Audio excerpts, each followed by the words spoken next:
Hey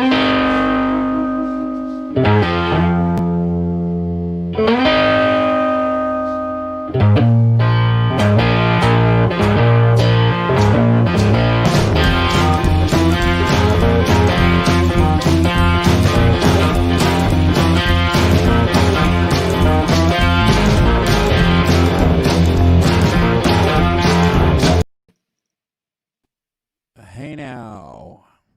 Hey, welcome to the Sunday show of the British Electric Blues Show. We should have had our co-host here with us, Simon, but he's not here because I think I've made a mistake. I made a mistake with the translation of time. So it's 5:15 where Simon is, so he's probably going to be 45 hours late to the show. So when he jumps on, guys, please give him a warm welcome. Make him feel like he hasn't been missed and that we didn't start the show intentionally without him. Oh, well, the show must go on. So in the meantime, I hurriedly went through all my social media contacts. Who do I know that might be a Led Zeppelin nut? That oh my gosh, it was such a difficult choice, but I managed to get someone to come on late notice, all the way from Melbourne, Australia. Brad, how are you, brother? I'm here, mate. I'm here. I'm filling the shoes. I'm not sure they're big enough. My feet are big enough, but I'll do the best I can, mate. So, massive Led Zeppelin creep. So, all good. Yeah. Look. Simon, when you go back and watch the replay, honest to God, I'm sorry about the time zones. I thought your clocks had gone forward, but evidently they haven't. So we agreed that we were going to go on at 6 o'clock, and it's 17 minutes past 6 here, so I assumed that it would be 6 a.m. in the UK. And I'm full of apologies, brother. But what I thought we'd do, while Brad and I were talking in the green room, we'll wait for Simon to come on before we go through the song lists, and do the skip and play and talk about the songs. So this might be just a good opportunity, Brad, for you just to talk a little bit about Led Zeppelin, because you are a Led Zeppelin nut. Yep, certainly am, mate. Certainly am. For me, Led Zeppelin, probably one of the main reasons why I play guitar. Jimmy Page, song remains the same. I think I've mentioned this to you once before in another interview.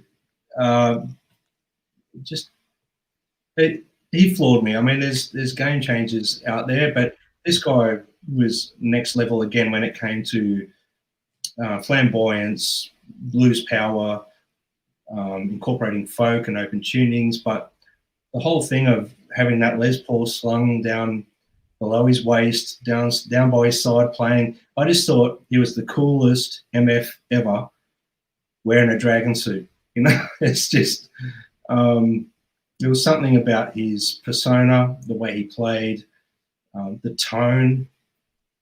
Obviously, listening to the records,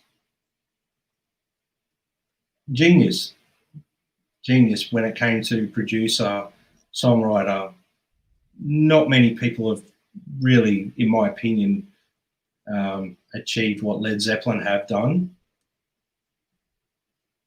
I mean, they came out in a time frame in that late 60s period, and they were a morphed band. Obviously, from Pagey was like in the Yardbirds, and obviously that became the new Yardbirds with Robert Plant and the John Bonham and John Paul Jones became part of the new Yardbirds. There was a vision for Pagey, but I mean, we'll go into it when Simon's on about the Led Zeppelin 2, how I find that stands for them as a band more though than Pagey's Led Zeppelin or the new Yardbirds or Pagey's band. It actually became four identities. on Led Zeppelin 2. It actually really, they all cemented their authority and equal component within the band. So the four-way chemistry thing, it's very, very hard to, bands are like marriages. So obviously there has to be chemistry and there has to be some to and fro. And I think there was a lot of that in Zeppelin that was undeniable. Like there was just that magic and chemistry there that not a lot of bands, especially to me, captured what they did. So Led Zeppelin are quite unique to me. That I don't think that anyone's really, their whole career, when you look at their albums, each album they delved into something slightly different. They didn't try to, keep doing the same thing. They just kept evolving. And I think we spoke about this in the Van Halen special. Same thing. I love it when bands evolve and they don't, they stick to their sound or whatever, but they actually find, their songwriting develops. They become better at writing melodies. They become better at writing music that's pure to them and from the heart and soul. And I really find that music from this era was quite unique because there was no hiding anything. You had to be good at your craft or you were going to get, it was going to be evident that you were not up to par. I mean, Zeppelin, each of them, when you look at the strengths of each band, they had it. They were powerful. There was 4 identities and the chemistry was there. Not one let the other one down in any way, shape or form, in my opinion. So. Oh yeah, look, I agree with you, and it's okay if we repeat ourselves, later on when Simon jumps in and we kick off with the skip and play series. But let's just have a general conversation about Led Zeppelin.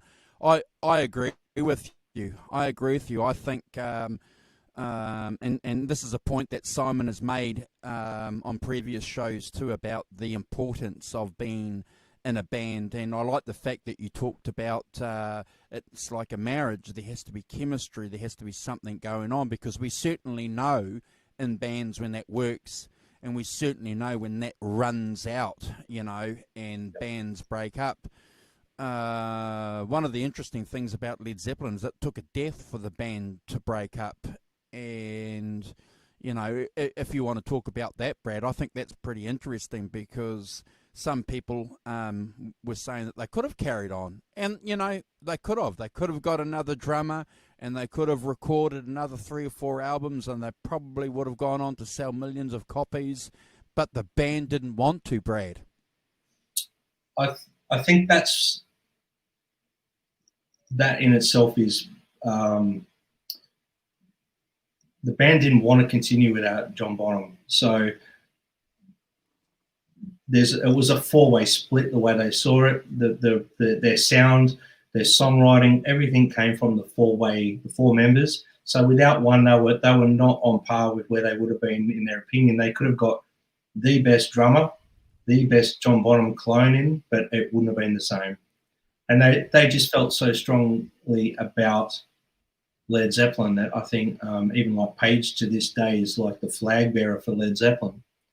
And obviously, Robert Plant, they've all done things, moved forward away from Zeppelin, but I think they made the right decision.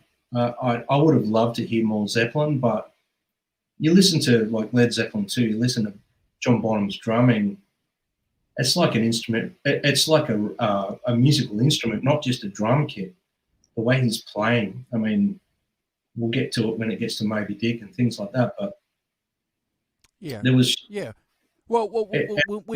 when you look at a band like, for example, Whitesnake, which is basically one person, and how many guys have been through Whitesnake and Deep Purple, who you just posted on your Instagram account yesterday or today some Deep Purple CDs. We all love Deep Purple, but how many cats have been through Deep Purple? So does that diminish how cool or how great or how important Deep Purple are? and this is one of the things that I like doing on this show is speculating. You know, what could have happened had Led Zeppelin continued. And no one would have kicked them in the nuts, Brad, had they decided to continue. Look at Black Sabbath at the same time. Hell, they got rid of bloody Ozzy Osbourne and brought in Ronnie James Dio and that album Heaven and Hell, and I'm going, oh wow. So I think it works in a lot of cases. And I think Zeppelin could have continued on for sure with another drummer, but I don't know if it would have been the same. But I do think that, say, Robert Plant, for example, was so close to Bonham that he just couldn't picture Led Zeppelin continuing. I think they all felt the same. They couldn't picture another person coming in and just playing John Bonham's parts and for live, so to speak, and in a creative sort of thing. I mean, Bonham was, I mean, we'll go into it with some of these songs, but the minute John Bonham comes into some of these songs, you know, they go off in a little psychedelic sort of blazy, sort of hairy bit sort of off. And then when Bonham kicks in, it just sounds like Led Zeppelin. He was part, you know, it's a four-way split, but massive part of their sound, a massive part of their songwriting. And Brad, that's one of the reasons why we love Led Zeppelin, because they did that. They decided that they weren't going to continue the band. So it's come full circle. It's come full circle. They stuck to their, you know, their guns. I mean, they knew as soon as by the time Led Zeppelin 2 came out, they toured so hard. We were just talking in the green room about their touring schedule while they were recording this. By this point, that each individual member of this band had stamped their identity within Led Zeppelin. So that wasn't just Page's group anymore. It was Led Zeppelin. So yeah, good point. Good point. That's a bloody good point, and I think that's something that we need to, you know, obviously chuck in there. I just want to do a quick little shout out, brother, while we're waiting for Simon. So Arvin, our very, very good friend, is in the chat. He's saying g'day to you. We've got D-Tube. Hey, D-Tube. Thank you for joining us, brother. Another good friend of the channel. Adam Crofts, who's a friend of yours, I remember. Adam's in the chat, and he's saying, as Brad would give up, as if Brad would, so he's saying, here we go. As if Brad would give up a chance to talk Led Zepp. So he knows something. Yeah, well, he's got an insight to a few things. He's a very close friend, and we, you know, he's been part of a lot of my recording. He's heard a lot of it, and even stuff that's not released yet and things. So he knows what Led Zeppelin means to me. So yeah, I'm always chasing. That's with my own songs. I'm not trying to emulate or copy Led Zeppelin in any way, but they're just their influence, their sounds, their everything to me is like untouched. They're next level.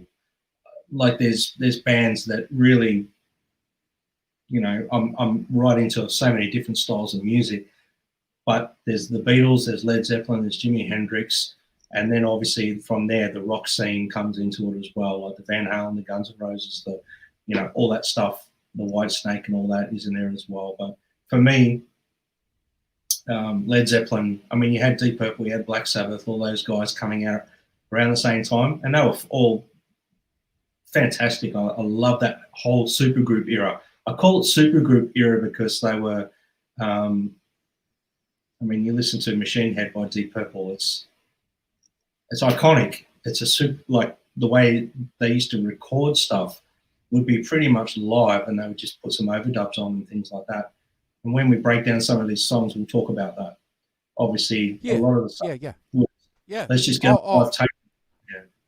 Yeah, no, I look forward to that. I just want to ask you a couple of questions because, you know, you're a Led Zeppelin nut, and I love that. And, you know, this is one of the reasons why Simon and I do the show and why you're a regular. You're actually part of the show. It's because Well, when you asked me, when you asked me to do this, I was like, hell yeah, because I was sitting back watching the Jimi Hendrix Experience one. Are you experienced? I'm like, yes, I could say this, I could say that, and I was like, yes, and now I get to say what I want to say. It's great. Yeah, no, well, look, we appreciate it, and certainly, having your insight and being a consistently giggy musician offers some authenticity to what we're trying to do. But you're a fan too. You're a fan as well, which is what it's all about. And but I want to ask you something that I experienced, and I'm a bit older than you. Okay, so when I was at school, and when you would meet someone, they'd say, "G'day, man. What's your name?" And you say Andrew, and then the next thing would be, "What kind of music you listen to?" What wasn't anything about where you lived or what you did. Did you have a after school job, or what subject do you like the most? It was what music do you into. Because that was either going to get you in or get you out, kicked out. I think that's why I was pretty much a loner in high school, because I was into music that most people weren't into. So and it probably is pretty similar right now, actually, because I'm into all this stuff that no one really relates to. So it's probably why a lot of the time my musical exploration is on my own, because and people like yourselves, I like to communicate with people in other countries like yourself about the music I love, because not a lot of people relate to it like I do. So Yeah, well, that's interesting, because if it wasn't written on your bag, like on my bag, I had Led Zeppelin on there. I had a friend who was a great artist. His name was Garth Blomfield. And Garth, if you're watching this, brother, I miss you. I miss you. Get in touch with me. But he was a great artist. So he did, the Led Zeppelin logo. He did the Van Halen logo for me on my bag. And, it was just great. And all I had to do was give him a bite of my pie, It was pretty much, or a Coke or something. But anyway, one of the thoughts that I was going through when I was preparing for the show was I had friends who were on one side, they were Led Zeppelin nuts, and on the other side, AC/DC nuts. And it was, if there was a division of metal and heavy metal bands in my circle of friends, those were the two bands that there was a separation of parts. Yep.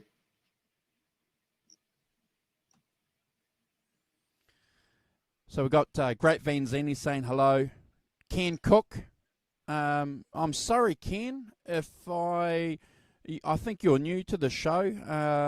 Great show. We know a new lead singer for. Okay, so okay. So I'm not. I can't understand that, Ken. But if you want to just tell us what you mean by that, that'll be great.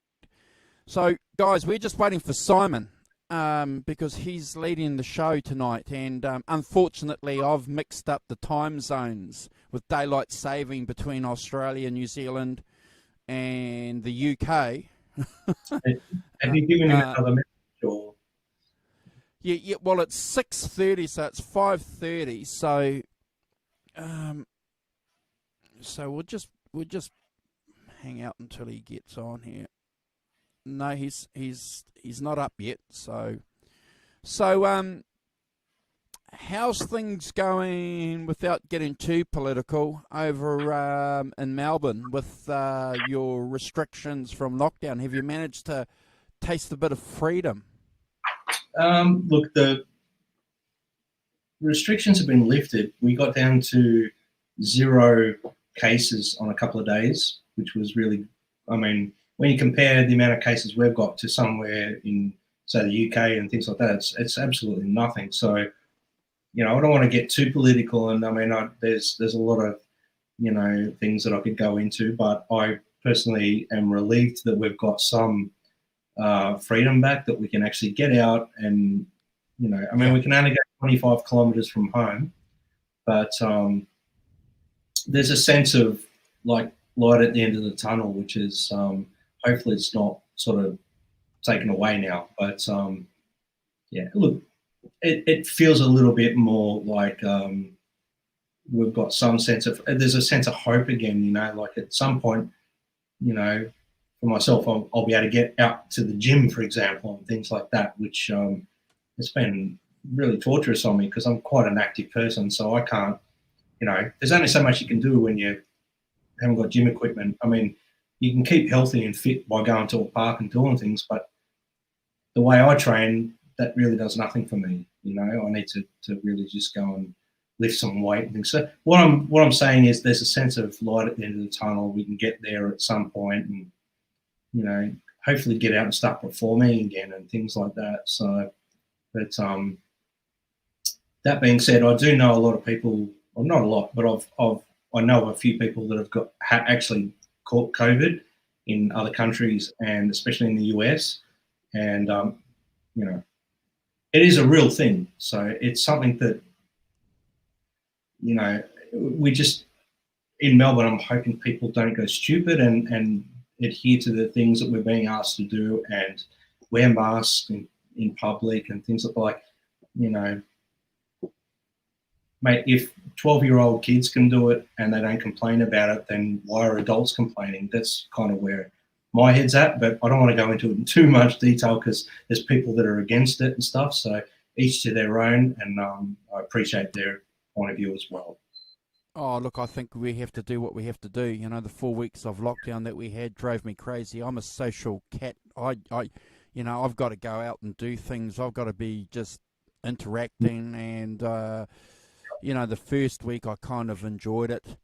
But one of the reasons why we continue this channel and do a few shows, and I reached out to you as an example, was because of my experiences during COVID, where I went on and, you know, just took advantage of my YouTube channel and did a couple of shows with Simon and Carl and just hung out. So, you know, that's a poor second, but at least it's something. So look, I cross fingers, and I can't wait for you to tell us about some of the gigs and preparation for some of the gigs that you go on, you know, because you're a friend of the channel. You might even live stream. You might even put your phone on and live stream, and we might even just sit back and watch you watch you gigging, and we can critique your show live. I can see all the bad comments coming up already. It's one of those things where I'm just starting to put a train of thought together, and you know, like we're still a little way off getting out performing, I think. So, but it's funny you mention, like with the freedom, like the, you know, when they say they've given us a little bit more freedom, it's kind of taken a bit of weight off my shoulders a little bit, and I feel creative. You know, I've actually worked on a few songs this week and started some recordings and stuff, and in my studio and stuff. So it's been very good for the mindset to, I think I haven't been able to be very creative this period, unfortunately. I've tried, but I know some people have embraced it and gone off, but I'm one of these guys that needs inspiration, and inspiration comes from connection with gigs, and whether it be a partner in your life or things like that, or interacting with friends, or you know, it's everything. You turn on the news now, it's all dark, gloom. So it's kind of, I mean, and then we've had you know, a few things happen this year that have knocked me around as well, and I'm like, it's just, but out of that, you know, on the other side of it now, it feels like I'm starting to get. I think I've you know, I've written a bunch of ideas, but I think I've got probably like 3 new tracks on the go for my next release, which I'm going to hold off this time though, and release it when the world's kind of a little bit better. So maybe this time next year there'll be something out again, like a second, maybe a full-length album instead of an EP. I don't know yet. I'll work it out as I go. Oh, well, Album. keep us informed. As much as you want. Obviously, you probably want to keep a few of those things for marketing purposes up your sleeve. But Yeah, share as much of your progress with us, because everyone in the chat would love to clearly support anything that you do. So appreciate yeah, that. keep us in touch. But Yeah. I want to get back to while we're waiting for Simon. So it's probably so.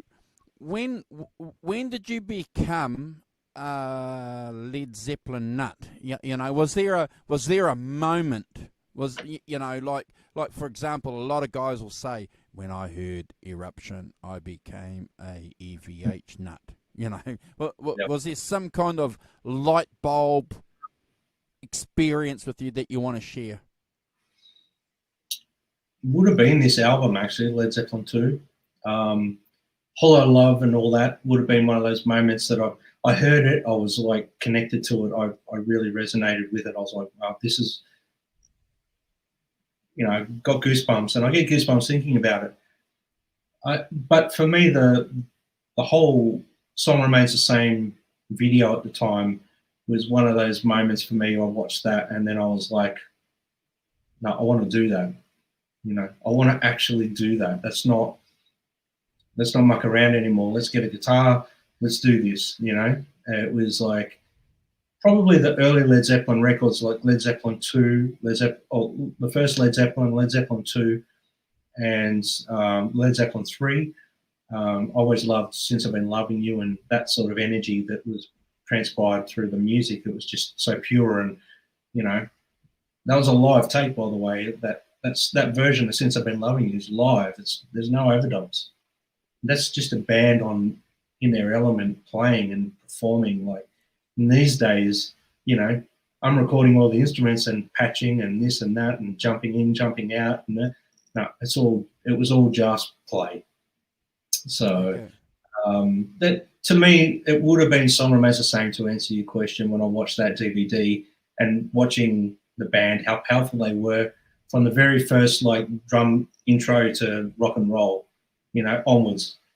Watching Page strut on the stage in a dragon suit with a Les Paul below his waist, and the tone and the thunderous drumming and bass playing together, it was just like this steam rolling effect of music, and Robert Plant just out front, just holding it together and twirling his hand doing this sort of thing, and just being a rock god basically with this, yeah, and owning it, like he owned, like the band were just next level to me. That was it for me. I was a nut. I went and bought everything I could get my hands on, Led Zeppelin, including bootlegs, the whole bit. I spent, Wow. I bought that many versions of different like things they've released over the years, just because it's been remastered. I've got to get it. I've got, and it's got an extra track on it, this and that, blah, blah, blah, where most people probably these days just download it. No, I had to have it on physical product. Yeah. But I'm still an album guy. I still buy albums. I like to hold an album. I like to listen to it. I like to look at the liner notes. Even for my own release, I haven't released a physical product yet, which is, I've only released an EP, but I'm still going to release it as a CD and as a LP, maybe a small vinyl, as a collector's thing, just because there's lots of people out there like me that will do that, like yourself and whatnot, that like a vinyl or a CD, for example, the physical thing of looking at the pamphlet and reading the liner notes while you're listening to it. I sat back listening to Led Zeppelin 2 prior to this, from start to finish, just not skipping tracks, not trying to, just listen to it like a journey. And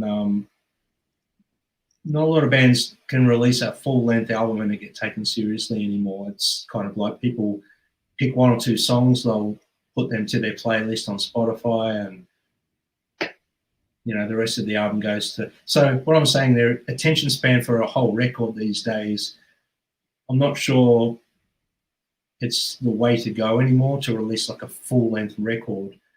Better to do it maybe if I've got a record's worth of material for myself, for example, maybe I'll separate that 6 months apart and do 2 releases, if that makes sense.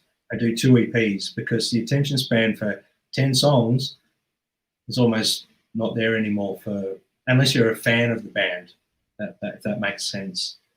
Yeah, it makes perfect sense, and that's a point that Simon's made a few times in previous shows, Brad, about the advent of the album, how the album became, critical. It wasn't the single anymore. And isn't it interesting how it's gone full circle again in 2020? The last 10 years, it's not the album anymore, it's the single. That's all they want, a couple of singles. The album was that journey. The album told the story, and you are being measured by your peers, which is an interesting thing. I think we've got to keep that in mind. The Rolling Stones are releasing albums that other musicians were being critical of, were evaluating. The same thing with Led Zeppelin. They were not only inspiring, young kids and fans, and pleasing record executives. They were influencing other established bands, Brad. Yeah. Well, I mean, even like moving into the 80s and 90s, even like the 90s grunge era, that whole era, for example, heavily influenced by guys like Sabbath and Zeppelin, because they put those grooves in the songs. And that's why I like that era as well. Bands, I love Soundgarden, I love Stone Temple Pilots, I love all those bands. Like, they all had elements of Zeppelin in them to me, which I thought I related with, but on a different level, obviously, they're in their own way. But I think Zeppelin, they were rock and roll bands. They were rock and roll bands for me, Brad. I don't know what. Went that grunge thing that these bloody record executives, alternative music. I think that was the first time we heard the phrase alternative music. So when you went into the record shop, it was an alternative music section over here. But hey, I'm just going to do a quick shout out to a couple of guys that have jumped in. Nelson's saying g'day to you. And Ken Cook is offering some cool comments. He wants to know something about the next Led Zeppelin singer. So, I don't know what's, maybe that's a point that we can probably conclude with. What is the future for Led Zeppelin? But I want to ask you another question. So, and again, I'm sorry to sort of harp back to previous shows, but I remember we had a discussion on the show about a year ago, maybe 2 years ago, when Fender came out with the Dragon Telecaster, the cheaper made in Mexico one and the proper custom one. And I'm sitting here going, I don't think of Jimmy Page with a Telecaster. Now I know all the stories, Brad, about number one being recorded with a Telecaster. I know that, and it's a great album. But I don't. When I lie back and think of Jimmy Page, I think of what you just said earlier: a Les Paul hung low and the dragon suit. Yeah, I bought my first real guitar after I bought a Fender Strat, a Japanese model, not a Squire. It was a Fender from Japan. And I realised when I started playing it that I was never going to get the sound out of it that I could hear Led Zeppelin doing. So my first real guitar was a Les Paul, and from that moment, that's all I associate Led Zeppelin with, is a Les Paul. Jimmy obviously used Telecasters, and even towards the In Through the Outdoor era, he used a Strat as well. And Presence, he used a Strat, and you can hear the dive bombs in certain songs and stuff like that he was using it as a bar. I'm with you. I still picture Led Zeppelin as a Les Paul band. And even though, the first record's entirely a Telecaster, I'll be honest with you, when they released that Dragon Telecaster, the actual signed ones from Jimmy Page, I was like, that would be cool. But then I looked at the price of them and I just went, cash grab. That's just a cash grab, man. Because they don't even, I don't know whether they modeled it off that actual guitar that he played, because I don't know whether that's still available. No, well, from the limited research I did, I couldn't get any confirmation either, Brad. But look, I understand we live in a competitive commodity service capitalist world. I understand that it's all about selling Yeah. and marketing and buying. But when something becomes blatantly a cash grab, you kind of sort of sit back and smile and think, oh well, and look, if someone's loaded, Brad, and who's got that Telecaster, and they're watching this show on a replay, just drop a line, and Brad and I and Simon would love to get you on the show, and then you can talk about your Dragon Telecaster. I'd love to. Love you to talk about it. But Also, send it to me yeah. and I'll play it, see what it's like. Oh, yeah. Mm. Yeah, send it. Well, actually, if anyone's got a spare Dragon Telecaster out there, you can send it to either me or Brad. Just DM Andrew, and we'll probably get him first, and then come to me afterwards. Yeah. I think it's pretty interesting, but it'll be interesting to see what happens with Led Zeppelin. Maybe we can talk about one other thing. While we count down to Simon jumping on board. It might get loud in here with Jack White, The Edge, and Jimmy Page. Documentary came out a few years ago. I want you to talk to me about that documentary because I'm sure you've seen it many times. But if you guys haven't seen it, you need to see it. Yeah. Look, when I watched that, I was hoping it would be all about Jimmy Page. Like there was, it was just great though to see the other guys' reactions when he would start playing like I think it's when he starts playing Whole Lot of Love, and you see the reaction of The Edge is like, oh, like That's how you play a guitar. That's what he's thinking. Oh. So, well, I mean, they're phenomenal musicians in their own right for what they've achieved as well. But it was like they were getting schooled, It's like, because there's a way to play Whole Lot of Love riff that everyone sort of misses. There's an open string drone, I think it's on the E, that when you do the banana, there's a dissonance note as well, because Jimmy was obviously putting that in there. Where every guitarist just plays it really clean, like like they. But when you watch Jimmy play it, you can see this. There was a certain swagger to his playing, We're talking about this with Eddie, And I think that swagger thing that you're talking about certainly is illuminated when they're sitting around and he gets up and he's got his hair tied back and it's silvery and he's got those lips. Mm. He's like, and I'm going, that guy is the coolest out of the three of them. Clearly he is. And if you want to disagree with me, it's okay. To me, even to this day, everyone, through a lot of people used to knock Jimmy Page's playing and things like that, and you've got to put things into perspective as well. The era that Led Zeppelin were relevant, equipment was fairly basic. Everything was really basic, but the way that Jimmy Page used to perform and play, there was a lot of substance abuse, a lot of drinking. We could go on a whole tangent here about Led Zeppelin's decadence through their touring. They used to, it's like Hendrix used to go out some nights off his head, basically playing.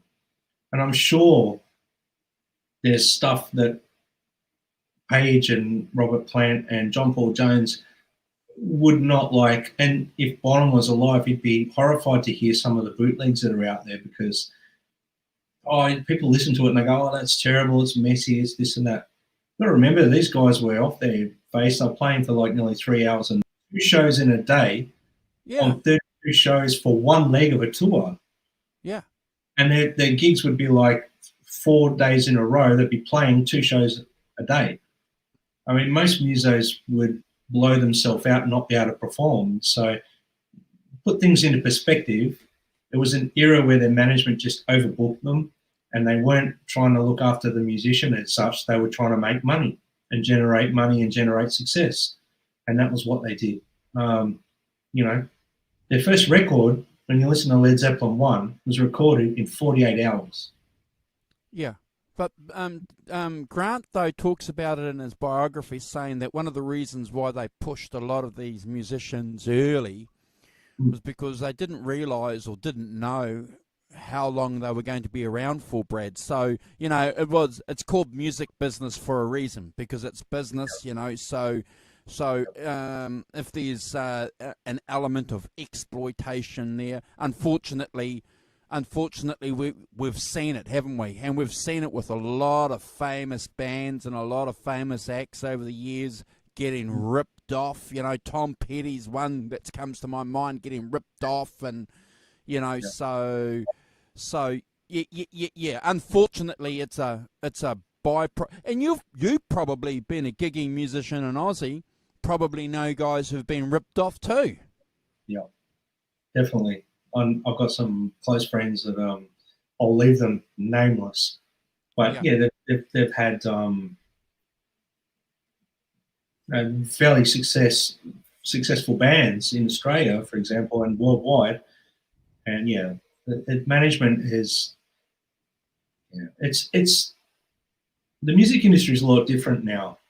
There's no money in original music unless you're selling merchandise. Yep. Like, you've got to put music out, and artists actually want to be creative. I mean, that's, for me, I couldn't, I mean, and I'm not knocking anyone by saying this, because oh, there he is. Yeah, good morning, chaps. How are we doing? I see you started without me. Well done. No, we haven't. So let me just qualify this. You go back and bloody watch the start of the show. You watch the start. I'm late. No, you're not. No, we're early.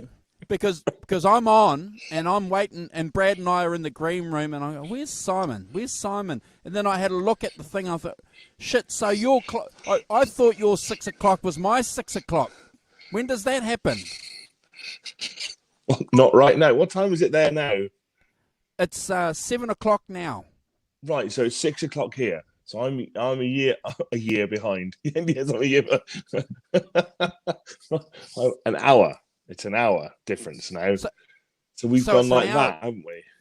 Okay, all right. So my apologies. So we have not started the show. So we've just been wasting time talking about guys. Nothing. No. We've been enjoying ourselves without you, mate. We have much to discuss, Mr. Walton. Yeah, well, we're waiting for you. So look, we're waiting for you. Hold on, one sec. Okay, all right. So while Simon's holding on, I'm going to say, g'day, Susie. Thank you for joining us. Arvin, Nelson, everybody, thank you for joining us and hanging out while Brad and I have been talking about nothing. If you haven't subscribed to the channel, please do. And if you want to share the channel with your friends, we're only 9 away from 300.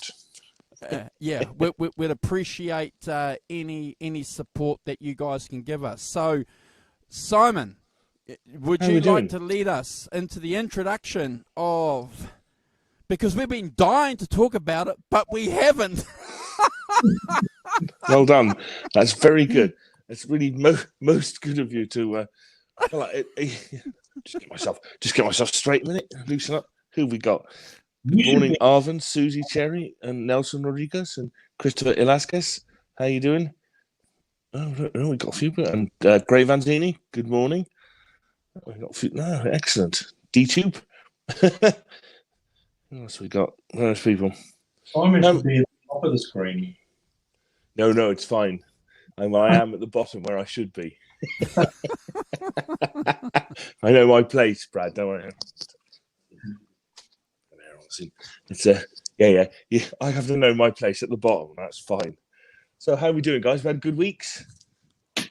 Yeah. We've had a good week. So, and I know that you want to be very sociable because you're a very sociable guy. But I'm going to say, mate, get on with it. Get on. get on with the introduction of this Okay. week's album, if that's okay. Coming at you from the Northern Hemisphere. Today's album of my choice is Led Zeppelin 2. Look at that. One of my first Led Zeppelin records. I can't remember. It's actually the first one I bought, but it's the one of the ones I liked. Like the cover. And then the old First World War air races. And that's what there's a picture of. Them dressed up as World War. I think it was the Germans, actually. But oddly, for 1967. That's quite weird, isn't it? 1968. So, yeah. As we all know, Led Zeppelin 2 recorded in a variety of places around the globe, or America and England, whilst they were on tour, touring their first album. So it's a bit all over the place, as I'm sure you all know. And but so they did some in Los Angeles, didn't they? Did some recording in Los Angeles, some Olympic studios in London, and various other places. Look at there. I'm just gonna open this up a minute because. But you've got to be delighted. See, this is what an LP can do. Okay, if anyone's in any doubt about what an LP can do, this is what an LP can do. No idea what I'm doing here, but look at that. It's fantastic, isn't it? Look at the packaging. Yep. See, it's like wrestling a crocodile, but you're well away. So yes. So as I say, one of my favourites. I don't know. Do you want we're going to do play or pass? So we do play or pass on the tracks. Yeah. Yeah. Do you want to just give a bit of a introduction yourself, Brad, on that album, and I'll just talk a little bit. I've got a couple of sentences that I'm itching to say about that album too, Simon, before we kick off. Carry on. And you'll be happy that we were very, very good. And we were very thankful to be on with it. Well, you're always very good. It's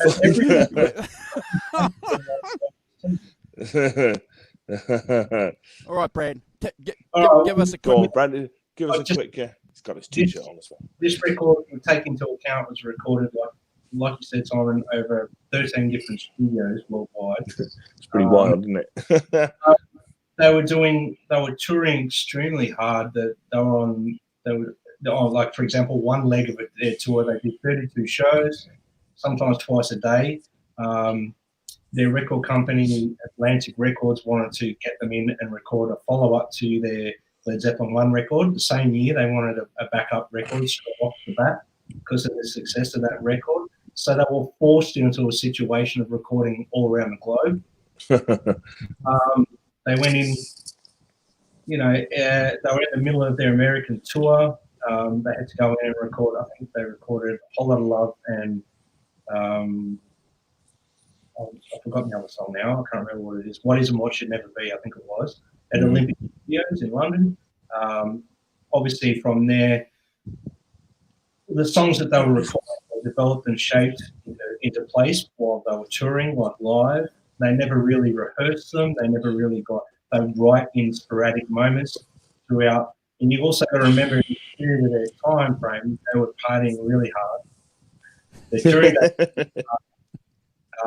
So take into account when you listen to this record, the brilliance of it.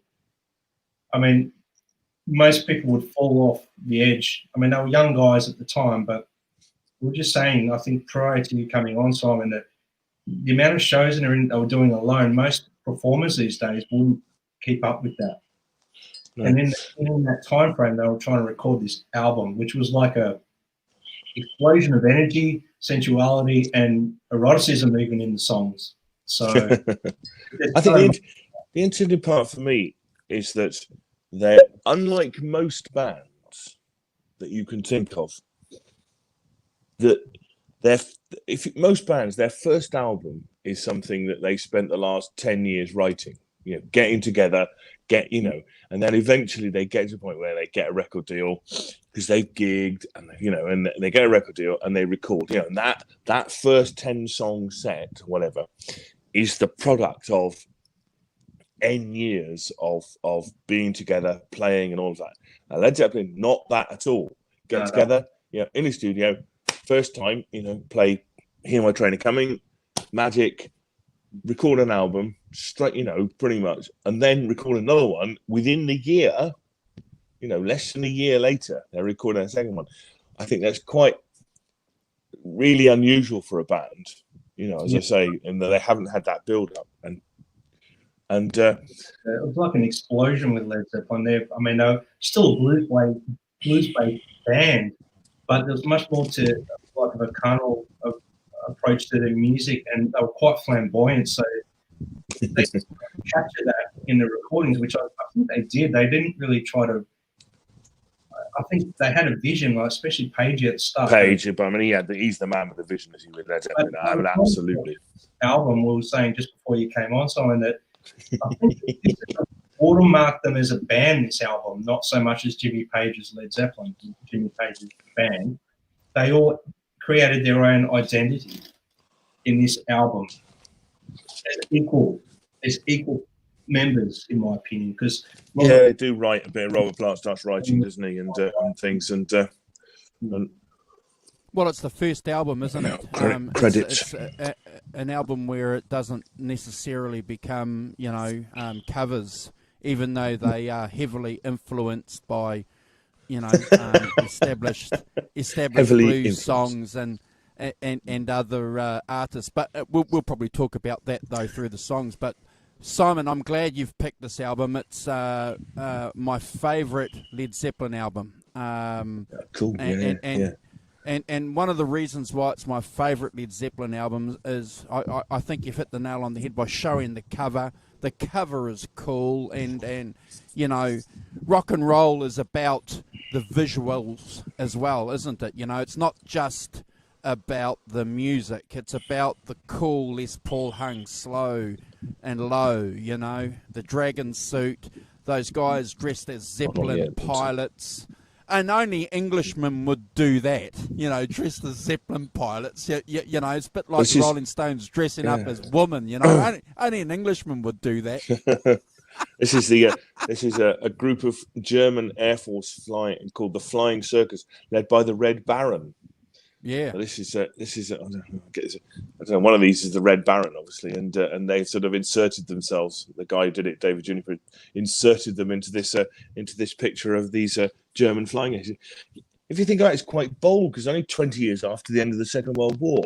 That's pretty cool. It's pretty cool. And as we know, 20 years is my interest in going backwards and forwards is like with those things. So things are still.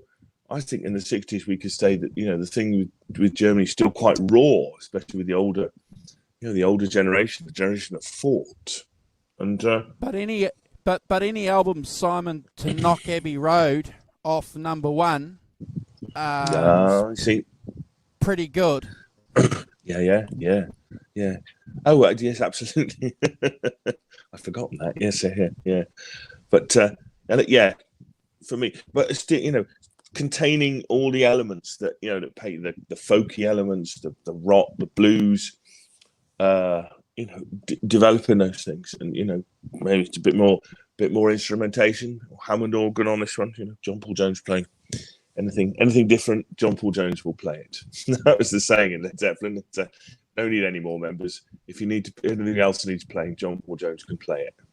I don't know whether he can or not, but he can actually play a lot of instruments. But this is the exact record you need to have a really good set of headphones to listen to as well. Yeah, you do. Absolutely, yeah. I put on my stereo. Hey, let me tell you, I've got a very old kind of separate stereo, Brad. Some of it I've had for like 45 years kind of thing. But it sounds tremendous. When you turn it up, it sounds amazing. As you say, what's interesting about it is that, and I can do a contrast if you like, but that it's still quite spacious. You know, Yep. there are, you know, he has got more than one guitar in it, but it's still quite a lot of space in it. You know, it's not full up with not full up. It's not really kind of dense sound. Was this the time to talk about Kramer and and Andy Johns? Is this Eddie the time Kramer. to talk Yeah, about them? yeah. Go on. Yeah. Because well, I'm just asking you guys because clearly they are the key components of making this album what it is. If you listen to this album, and we clearly have in preparation for the show, you wouldn't pick up that it was recorded in 13 different studios. No, although Kramer said he gave great credit to Page for the sound that was achieved despite the inconsistent conditions. We cut some of the tracks in some of the most bizarre studios you can imagine, but in the end, it sounded bloody marvelous. There was one guy in charge, and that was Mr. Page. You know, so I think, you know, as Brad said, his vision of how it would sound, what it would do, you know, and all those skills, we've discussed this on the show, the skills that he picked up being a session musician, you know, in those 4 or 5 years before he formed Led Zeppelin, you know, really, really knew exactly how to get the sounds, what to do, you know, to maintain that, absolutely that consistency so that everything sounds. They were very adamant. Was very adamant about the fact that he wanted drums to sound like acoustic instruments, not cardboard boxes. Which prior to recording drums, a lot of recordings the drums are very boxy sounding, and when you hear Led Zeppelin, you can actually hear the ambience in the room of the drum. And it was big on distant miking, not close, because most at that point in time, that everything was mic right up against the skin almost, and that was what you were hearing.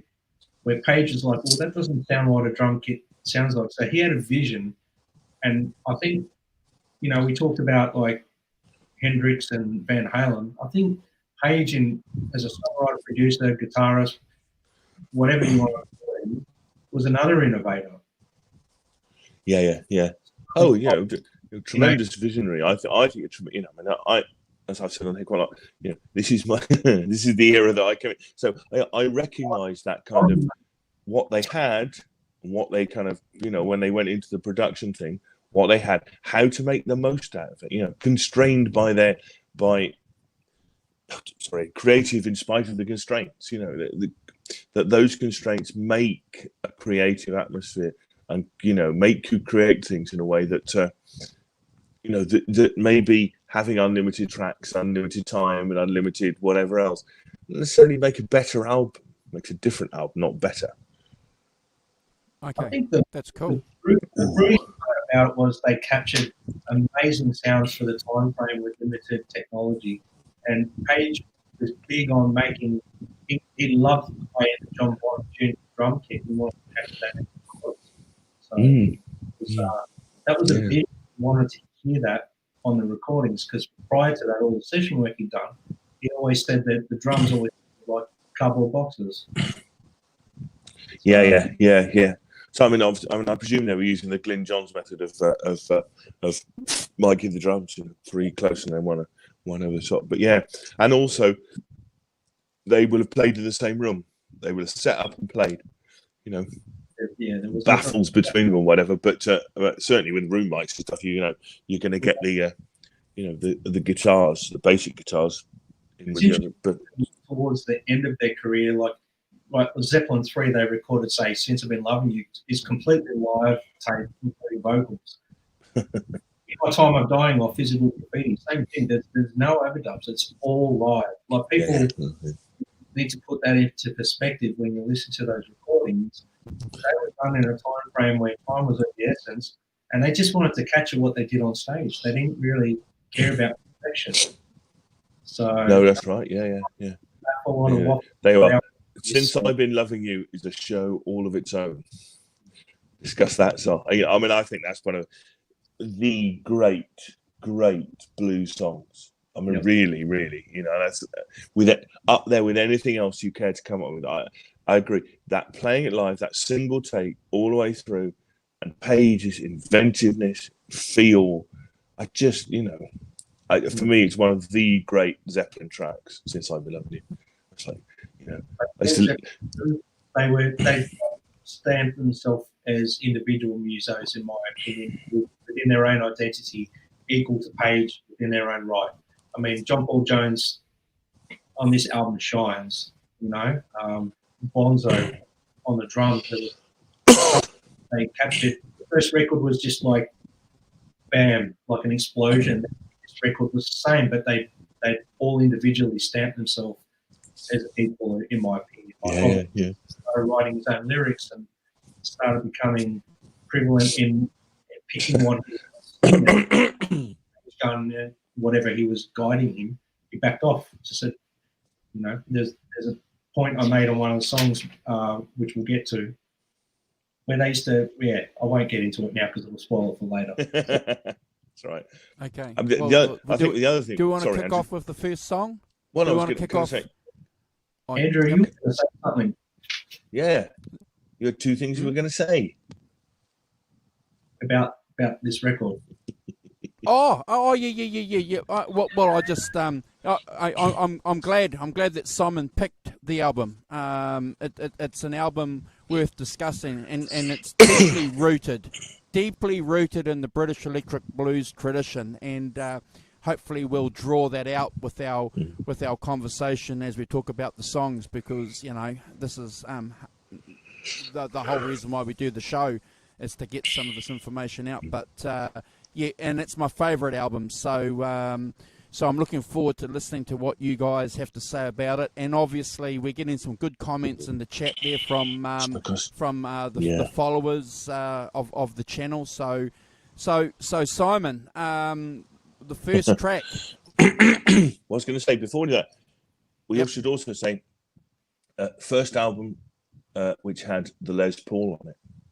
The album where he swapped from the Telecaster, his ailing Telecaster on his last legs, to the Les Paul. So this is the album where the famous Jimmy Page sound, if you like, certainly visual thing of the of the Les Paul comes in, and he swapped it over, and he plays most of this album on the Les Paul, except for some 12-string stuff. But then he purchased Walsh, and he says that's right, Joe Walsh, he says that he paid $500 for it, and Joe Walsh reckons that he paid $1,200 for it. And that gentleman is inflation for you. Yes. Well, I'm glad he didn't pinch it. I don't think we'll ever know the answer to that correctly, but the amazing part about it is he bought that Les Paul from you for so cheap. But he the minute Page played it, he knew he actually knew that was his number one. He had number one immediately. Yeah. And as far as I can work out, Brad, didn't it already have the mods on it? The push-pull mods on it. So you could still put it out of phase, or not yet? Was that later? I think that was later, but I have got documentation on all that stuff, like on his two main Les Pauls, and like the 6-string, 12-string, and some acoustics, and the telly, which evolved to a brown telly with a big bender. And I've got all that information somewhere. Gosh, I can Don't worry, that's okay. Well, it's weird, isn't it, how guitars just speak to you? I mean, I've seen it saying it had a shallow neck, and in fact, it'd been shaved almost down to the truss rod in the centre section, right down. And yet, as you say, he thought, when he's playing, it's like, this is the one, this will do it, and which I think is really great as a thing. Anyway. Yeah, I think most of those mods happened at about 70, 71, 72. So it was a couple of years later. A couple of years afterwards, First song, Simon. Oh, well, I'd say contender of the greatest riff in rock. Certainly a contender. I mean, Whole Lot of Love is just synonymous with Led Zeppelin, isn't it? It is one of their best riffs, one of their most famous songs.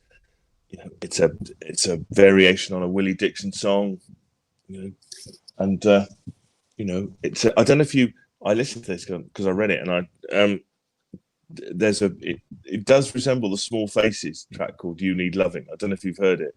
I listened to it for a laugh. It's like, oh yeah, which is always quite fun, Well, the interesting bit to me is these things are not happening in isolation. There are other people thinking, feeding off what they're doing, doing the same thing. I don't think of the Small Faces being particularly as a sort of deep blues group at all. But it's fun to go and look at those other things. And of course, in the UK, I should say that it's famous because it's the theme tune to Top of the Pops. It's done by an Alexis Corner group called CCS. They recorded it as a kind of horn thing, and that became the theme tune to Top of the Pops. Every Thursday, Thursday night at 7:00, whatever it was, Top of the Pops. That's the theme tune for Top of the Pops. I don't know when it started, but yeah. So it's kind of, it's just the quintessential Zeppelin, isn't it? Heavy riff, but also the experimental bit in the middle, with the theremin and the guitar and the theremin, just having the gall really to go, opening track, I'm gonna have a riff, but I'm also gonna have this kind of quite avant-garde, stuff in the middle, which is a kind of obviously improvised sort of thing put together, and and that's going to be the track. I mean, I think that's amazing. It's obviously and a hit in America, a single in America, but never in the UK. So, I mean, for me, it's one of the great Led Zeppelin tracks. Myself, defining heavy metal, I've heard. I don't know about that, but I don't. Actually, I never think of Led Zeppelin as heavy rock, as heavy metal. I think of them as a blues rock band. I don't know about you guys. I just don't. I know that in the name, but I just don't think of the word heavy when I think of Led Zeppelin. Really, and not in that kind of I understand heavy and kind of maybe content, but not in terms of actually the music. I don't think of the music as being that heavy, really. Maybe that's just me. Weren't heavy metal. It was power blues, like there was heaviness to their music, but I call heavy to the music as in power. There's heavy metal bands, and then there's heavy music that these guys were blues based, and the power of the band made them heavy, but not in the sense of heavy metal. No. I don't feel there's loads of massive distortion and filling the whole sound up, and I don't feel like that. Feel like that's about. So anyway, I'm going play because I think that it is one of the most important Led Zeppelin records. I think huge hit in America and stuff. What do you guys think? You want my opinion? Yeah, go on, Brad. Yeah, I just love the track. I mean, I'll never get sick of Hollow Love. People sort of go, I've heard it a million times. I just love it. I mean, there's something about it from the very start of the track, the way Robert Plant laughs, and then the riff kit comes in. It's a riff case thing. The start of the record, he does a little cheeky laugh, like in a positive way, and they kick in with this infectious type riff that just is timeless. It's powerful. It's addictive. There's a nod to his heroes in the riff. The riff drives the whole song.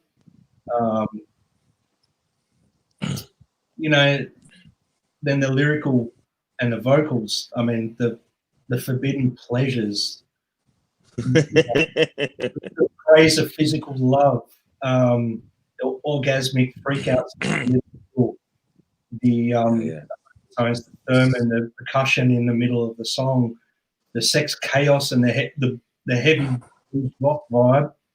The lyrics, sure, they were borrowed in some sense, but that's a nod, in my opinion, to your heroes. But there was a plagiarized case against them in the 80s where they had to Billy Dixon's name to the credits. But if you listen to, say, for example, it's such a thunderous groove once the band kicks in. It's almost infectious. You can't get past it. It's like a wall of sound, and you know there's layers and layers and layers of tone there with limited instrumentation. That's why it sounds heavy, in my opinion. Okay. Yeah. Bonham's swing and power on the drums alone makes it that's just out to me is why he was irreplaceable. And the interplay between the guitar and vocals was just phenomenal. I mean, that's a play for me. Yeah. I think the other thing is that, you know, the little things like the ghosted vocals in the middle bit, which they just, you know, it obviously comes from some other micros, but they made just a feature of it. So it just becomes, you know, that would have been in the bed track when they were recording. Yeah. I mean, maybe they did guide vocal or something. Yeah, and that's just there. What do you think, Andrew?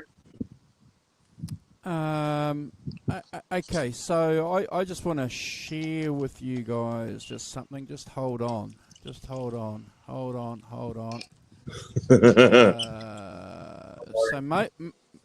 most of the information I'm going to get to share with you guys comes from this book here, Experiencing Led Zeppelin. And the reason why I want to talk about this book is because there is some bloody good information out there for us to get hold of as music fans. And I have a couple of the Experiencing series. I've got the Experiencing the Rolling Stones and Experiencing Led Zeppelin is the material that I've used to get Simon and Brad to share with you from, as well as some of my own observations. So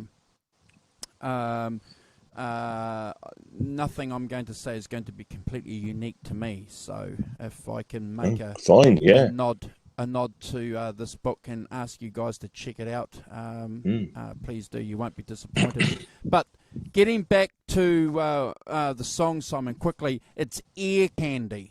In my opinion, it's ear candy. It's Led Zeppelin making a stamp very, very early, saying that they are a riff bass rock and roll band. And you know, the fact that you've mentioned Eddie Kramer earlier, you know, I have to take my hat off to the guy, because it's Eddie Kramer that was responsible for that interlude in the middle there, you know, that we're trying to work out when you're a young guy. So, you know, when you were listening to this interlude, when they played it live at Earl's Court, you know, were you freaking out? Was there some freaking out going on, or freaking out? What was that like live? Oh, it's amazing. But you know, because he would stand there, you know, and of course they had lasers, you know, one of the early kind of lasers. So he'd have lasers going out across the. You have to be careful, but not killing people. But they had them going out above the audience and stuff, and kind of So it was quite a lot of show involved in that. One of the things, you know, along with Dazed and Confused with the old violin bow. But absolutely one of those things, you know, that you know, lights and contributed to, you know, what he was doing certainly in the live sections, you know, part of it, which, as I said, is basically a theremin based, you know, guitar and theremin thing. But are we glad?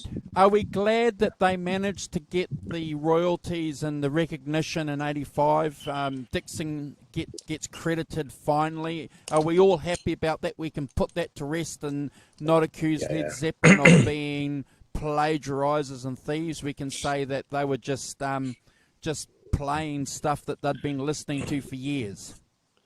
I think that's right. I mean, I think that in the realm of plagiarizing in blues and rock and roll, particularly, I mean, you know, that actually, you know, it's not Led Zeppelin. Everybody did. Everybody stole riffs, stole licks, stole, you know. I mean, Chuck Berry. I mean, a whole nation, a whole generation of guitarists made up, you know, Chuck Berry licks and stuff like that. So I mean, I think it's just one of those things. You saw somebody doing a song, you did your own version of it, adapted it up to be your thing. I don't think this is, some terrible thing that Led Zeppelin did. They just went and made a whole lot of, took a riff, made their own blues-based rock song around it. And then, 20 years later, hindsight is a wonderful thing. People go, oh, wait a minute, that's a Willie Dixon song. It's like, yes, God, yeah. But, haven't they all? So I am pleased that they, that they repaired that and gave him some credit and stuff. But I don't think they did. I don't feel like they did anything disgraceful, really. No. I think it was just what was happening. All those riffs and licks and whatever else it is. That people were just using. A bit like you pick something off the shelf and use it, don't you? Kind of thing. Yeah. Well, it's a play for me. I mean, how could you not? Thank you. So wasn't it? So okay. Second track is "What Is and What Should Never Be." So this is primarily written for Robert Plant's first foray into a thing. For me, it's kind of getting into that quintessential loud and quiet bit where you've got the acoustic guitars, slide guitars, phase vocals, the drumming. I've just I won't say this enough, but John Bonham, man alive, that man can drum. For me, the swing that's in that in those tracks, give all of these tracks, something so much extra that almost unbelievable, really, about how much extra those things. I mean, I feel, whenever I listen to it, and you've just got that swing, and it's got the roll, it's got the rock, and it's got the roll, and I'm a big fan of the roll as well as the rock.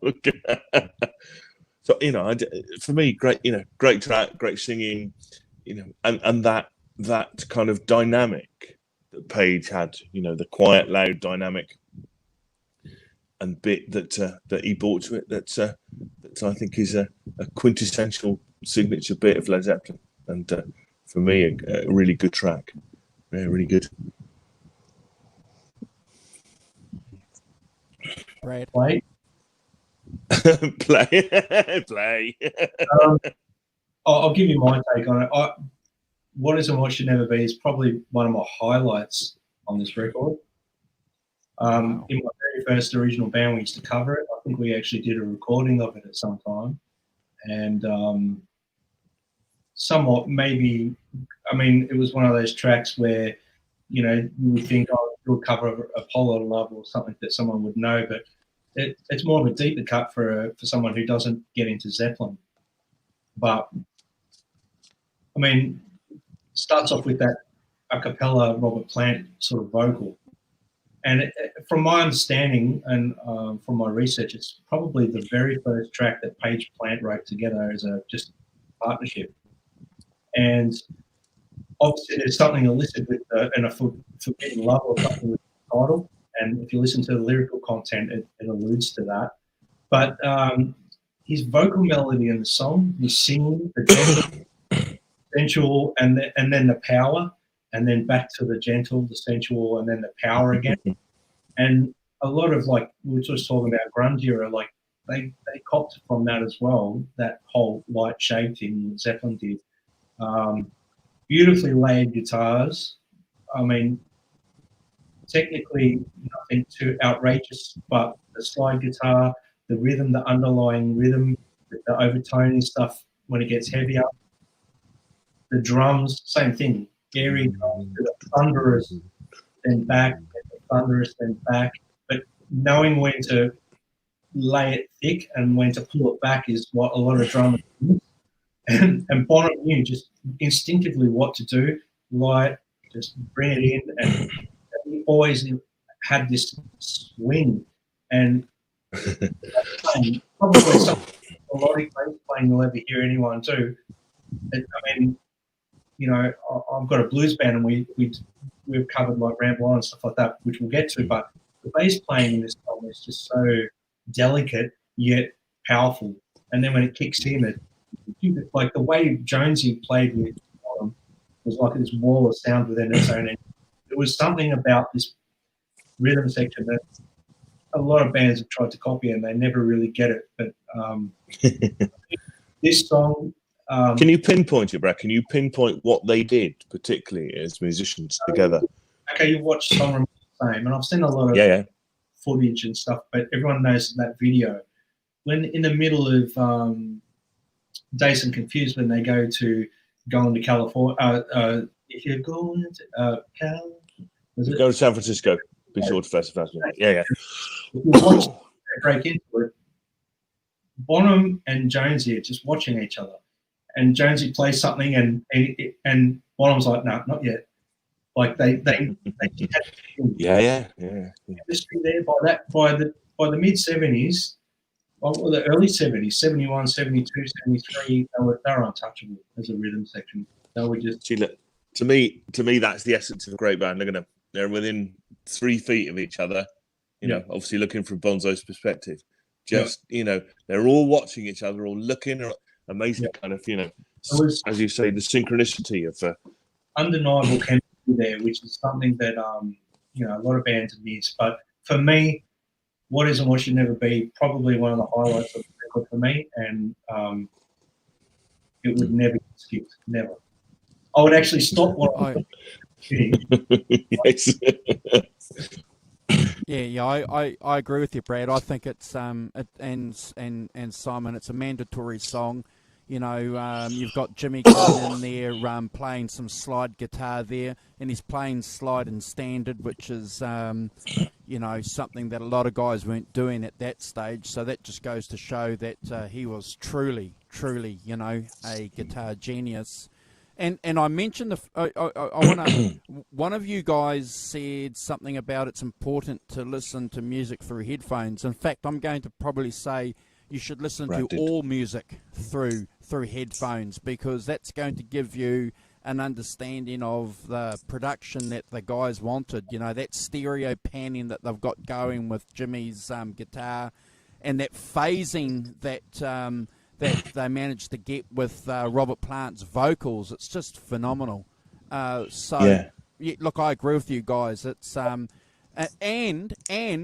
I you mentioned it too.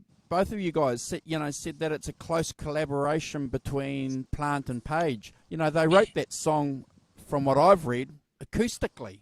They wrote it and sang it acoustically, and so that closeness of that process comes through in the production. So it's certainly a play.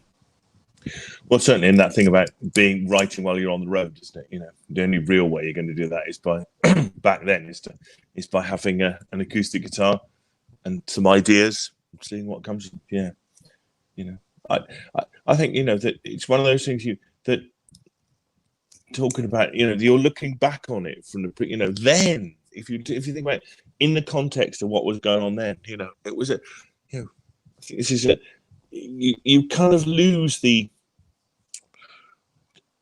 And I've said this about Van Halen. Looking back at it from now, you lose the kind of the experimental edge to it, and what was going on at the time, and how different it was, and how new it was, and how interesting those things were, and how much of because you hear it in the context of everything that's gone since, and of course that lessens its impact, which is not fair on it, really. 1969 they recorded this, so you put that into perspective. Like the things they pushed the envelope with the technology that was available, and listen to the panning, listen to the tracking, listen to the brilliance of this record from 13, studios, the whole bit. It's just, So I think that's it's exactly what we've been saying the whole way along with this record is that track in particular to me is the true essence of Led Zeppelin at this time frame. Wow. Yeah. Wow. Oh, yeah, absolutely. Wow. I think yes, and that kind of loud, quiet, slightly acoustic stuff. Anyway, so I'm with you, Brad. You know, I'll stop what I'm doing to listen to this. Right? Never mind, just play it. It's yeah. Can I say I agree? I mean, I don't listen to much on headphones, but I do listen to it on a proper stereo. You know, with the speakers. You know, so you can sit in the middle, and you can, you know, you're in the middle of it, and you crank it up, properly. and man alive, do you get to? You know, I'm thrilled to my core when you're sitting down, you turn out,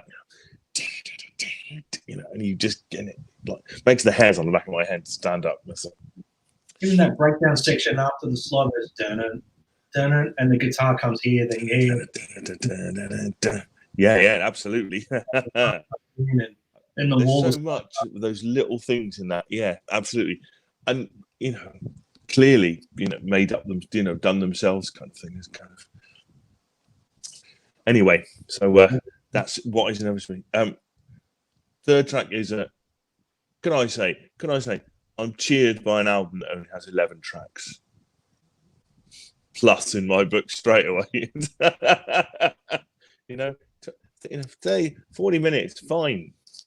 Get carried away, guys. So the third track is the Lemon Song, which is a rearrangement of Halliwell's On the Killing Floor.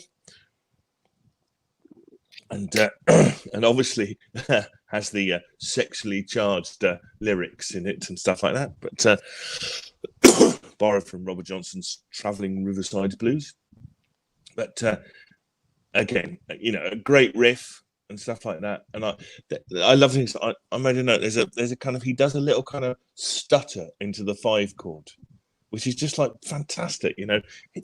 I don't know if it was an accident when it was thing, but it's this kind of little into the that you think, you know, I don't know whether it's a mistake, and he thought that's really cool and left it. So hats off to him if he did, and if it was deliberate, even more hats off to him. But I also love the change of speed for the solo. You know, when they do the singing in one speed, and then they you know, and off they go, kind of faster. I love that kind of, you know, that dynamic change, which I think is tremendous. I think John Paul Jones's bass playing, I think, as you said, Brad, is amazing. You know, he just, and I've heard that other bass players, you know, when they've gone back to kind of learn it or copy it, I'm like, really? Is he playing that? You know, there's a lot of playing that. Yeah. It's a behemoth of blues bass playing, that song. It is, yeah. You know, it's fantastic drumming, and I love the bit at the end where Robert Plant says, "Take it down, boys," and they kind of, you know, they drop it down a bit as if it's a kind of live thing going on. You know, so, I mean, it's one of the great songs. Brad, I'm gonna boast now that I was shown how to play Black Dog by John Paul Jones in my mum and dad's house.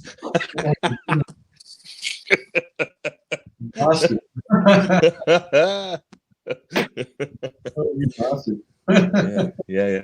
So that's one of the best moments of my life. John Paul Jones showing me how to play and explaining that when they wrote it. Sorry, we've gone off track of it, but explaining how they wrote it. That when he wrote it, they couldn't work out what to do with the drumming. You know, because it goes in time, out of time, and then back in time. It's like, wait, so eventually, well, just play through it, just drum through it. It'll go in time, it'll come back. I love how that loses its way, but it meets at the end. That makes sense. Yeah, that's right. Yeah, just that. Back in again. Yeah. You find it challenges every musician to do it. Like it just. To do it, because there's something about it. We're straying off to Led Zeppelin 4, but that riff, it's straight. If you try and lock in with the drums in that, you're going to get lost. Yeah. With your own timing. But that's the interesting bit is, you see, you wouldn't, if you were playing to a click track, you wouldn't play like that, would you? You wouldn't do that. See, because it'd be too weird, wouldn't it? It'd be too weird to do. What? No, go back and play it in time. They wouldn't have come up, say, we're talking about Led Zeppelin 4 track, but they wouldn't have recorded Black Dog with modern recording techniques today, because it's always you record with a click track. So you got that timing, which is back in this day. Putting things into perspective again, these guys were recording in an era where they never had click tracks. Like you relied on your drummer. Yeah. And that in itself is remarkable. But we'll come back to Led Zeppelin too. Yeah. Sorry. Talking about, have you seen that? Have you seen that Rick Beato video, Brad, where he normalizes the John Bonham's drums? I can't remember which track it is. That's worth looking at. It's just like, no. Oh, you've got to watch it. And it's just like talking about though, but I haven't watched it. No, you want to watch it. It's like amazing because it's like he starts going. It's just wrong, you know. That thing about, as you say, playing and you're following the drummer, and of course he speeds up and slows down. It's just brilliant. If you listen to Whole Lot of Love, that's not a straight drum beat, and nearly I reckon 8 of the drummers that I've ever played that song with and pick up on it. That it's not a straight 1, 2, 3. The way that he's playing on the beat. It's got like a beat at the end, but it's not straight. And a lot of players play it straight. They think that it's anyway.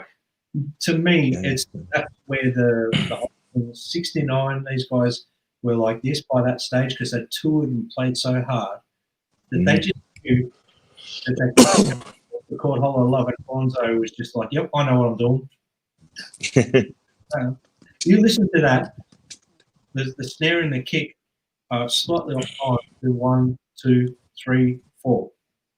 The hi-hats are keeping the time. But anyway, we're going. No, but to me that's interesting. To me that's really interesting. You know, your musicians, what they were doing. Want to be drummer. I'm just a guitarist. Plays drums a little bit. What I'm getting at is, I'm sure there's a drummer maybe that might be able to confirm this, but yeah, that to me is where we're at. Like with this whole record 69, these guys were innovators. They were pushing reality. You had the Beatles were doing the same thing around the same time. Hendrix. It was a unique period. They were all going. Hendrix has just done like, you know, Axis Bowler's Love, I think, around the same time, or Electric Ladyland, I think it might have even been around the same time. Abbey Road was done around the same time. Boyd were becoming, you know, quite psychedelic trippy. These guys were like, well, this is what we can do. And they did it. Yeah. Like, we're still listening to Led Zeppelin 2 today. Yeah, that's true. And I think that because the music world was relatively small, everybody heard what everyone else was doing, picked up on it, studio techniques, you know, general songwriting. What are you using on that way? You know, and that obviously because, you know, you could have, when you heard those things, they were like fresh and new and kind of, you know, explosively good, but yeah, innovative. And thank you, Ellen. That's very kind of you. Is it my turn? Yeah, Lemon song? Yeah. Off you go. Back to the Lemon song. Back to Led Zeppelin 2. Well, I'll keep it Led Zeppelin 2 related. As you can tell, Led Zeppelin's one of my favourites anyway. So, a Lemon song, obviously, it's how it's improvised, basically. To me, this is like a really sexy blues power type song. Points a finger at, you know, the topic obviously is more of like a deceitful, unfaithful type woman. You told man their lover. I'm sure as men we've all been through that at some point in our lives. Maybe depending on what level, we don't want to go there because this is a show. To me, okay, the guitar starts off with that guitar riff. It's blues power at its best. I call it blues power because it's got like that heaviness to it and swagger that a lot of blues players today are still even doing that power behind it. The furious lead breaks, I mean, he's playing a lot of nods to his heroes in the guitar solos. They're like, there's a lot of swagger, Jimmy Page swagger in it, not perfect. It's giving it everything it needs. The drums are just thundering away. And then they swing and hold back. he knew when Yeah. like a seasoned pro. He was a young guy. I mean, these are young guys we're talking about, though. I mean, Robert Plant was like 19 or 20 at this point. And saying that, like, he's seen like a heartfelt blues, someone who'd been through the hard times. Like, you're seeing like a mature adult at that young age with that voice. Yeah. His vocal range. I mean, a lot of heavy metal singers point to Robert Plant as their influence. I mean, that whole singing up high, where Robert, that was fairly natural for him. He sung with a lot of soul and blues in his voice. That was done. From what I read, that was actually cut live, the vocal on that track too. That was not done as an overdub. Yep. So yeah, you're correct. on a handheld mic. And these days, we'll patch in, mate. He just went in and did that. Mind you, they were touring all the time, 2 gigs a day, this, that, blah, blah. So perspective as well. And John Paul Jones, like, he's amazing walking melodic bass lines. I mean, no one can play it. Like, I've heard people cover the Lemon song, but you listen to those bass chops. Like, this is where he started to become. I'm not just playing a bass line here. I'm being creative and doing melodies, and I'm playing with the drum, playing over them, behind the beat, with the beat, on top of it, muting strings, all sorts of things. And this is a really, really powerful example of that call and response thing between Robert Plant and Jimmy Page, with the call and response on guitar and vocals. I really needed to bring that up. It ends up being a real signature thing for them on stage, though, with that call and response thing. You know, there was a lot of that. And that, I mean, that was a real good thing, but they made it their own. And it's a play. It's a thumbs up. That's interesting. I mean, if you listen to their live albums, so often you hear one of them will do something and then it'll mimic he'll mimic it, and they go back. Yeah, absolutely. That kind of almost telepathic understanding of the play. I mean, Brad, let me just broaden this out a bit. I hear a lot of people say, "Oh, Page is a very sloppy player," and blah blah blah. Yeah, which I don't buy that myself. I've seen them live. It never struck me, and when I listen to the live records, it never struck me as he's like a sloppy player. I don't think sloppy is the word. He has a kind of looseness about him. Yeah, you know, he's not kind of uptight about being on the beat all the time. But actually, I think what he plays is, you know, incredible and has a kind of feel and a vibe about it that is, you know. He's a blues man. I explained this to one of my mates not long ago, because we talked about Jimmy Page, and to me, it's like he was a train on the tracks, ready to come off at any time, but he never actually did come off because he always stayed on path. And I mean, on stage, he had some sloppy moments because he's going for it. They're pushing themselves. Their equipment might have been failing them. But substance abuse as well. They were very on it. And Hendrix would be the same. I'm sure if Hendrix knew some of the stuff that was out there circulating now, he'd be rolling in his grave. But to the collector and the avid sort of fans that want to hear that, they overlook that. But then the critics hear that and go, everyone, you know what I mean? This era in particular was all about experimentation with substances and things like that. Everything, life. So, but I need to answer your question. I think Page was far from a sloppy player. He had a unique timing with his play, and he was never on the 1, 2, 3, 4. He would sway off, and he would either way. He was rhythm playing, but you can go to say players like Eddie Van Halen were doing that through the 80s and the late 70s into the 80s. His playing was not the same as Page's, but he wasn't always on the 1, 2, 3, 4. His playing was all over. But he was so Page, to me, no. I get a bit upset when people knock his playing, because I think to myself, well, how many records did Led Zeppelin sell? You know what I mean? There's obviously love his playing. So I mean, each to their own. Everyone's got their own opinion, and I understand that. Yeah, I think that's one of the reasons why we do this show, Brad, is that, I don't know where that reference that he's a sloppy player comes from. I don't know what that means. It means nothing to me as a guitar player and as a fan, because he's probably one of the most delicate and riff-based guitar players all at once, and we can see that in his acoustic work as well, which develops later on. But I'm glad you brought that up, Simon, because that's one of the things that we want to sort of try and dispel when we do these shows, is try and sort of get maybe some perspective on some of these, comments that have been chucked out there. But I'm glad we're talking about that, because he's a player that's unique, and for me the Lemon song is probably one of the best Led Zeppelin songs ever. When I heard that song, I didn't understand or didn't know anything much about it until a little bit later. It was just the music that I fell in love with, and then you realise later on actually that it's they're borrowing from other blues guys. So again, you're not surprised, and then you do a bit of research, and they wrote that song because they're running away from groupies from Sunset Boulevard. So Squeeze My Lemon references actually means something, for them at that time.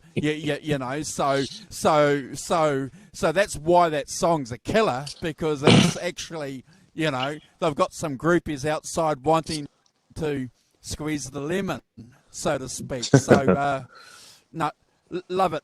And just one little bit, though, before we move on to the next song. I'm glad that you guys are talking about Jonesy, because his bass playing, I'm a wannabe bass player, and I just think that his bass playing, interesting that you guys talk about that too, because he's bringing in those melodies and the harmonies with the bass, something that Paul McCartney was doing at the same time too with the Beatles.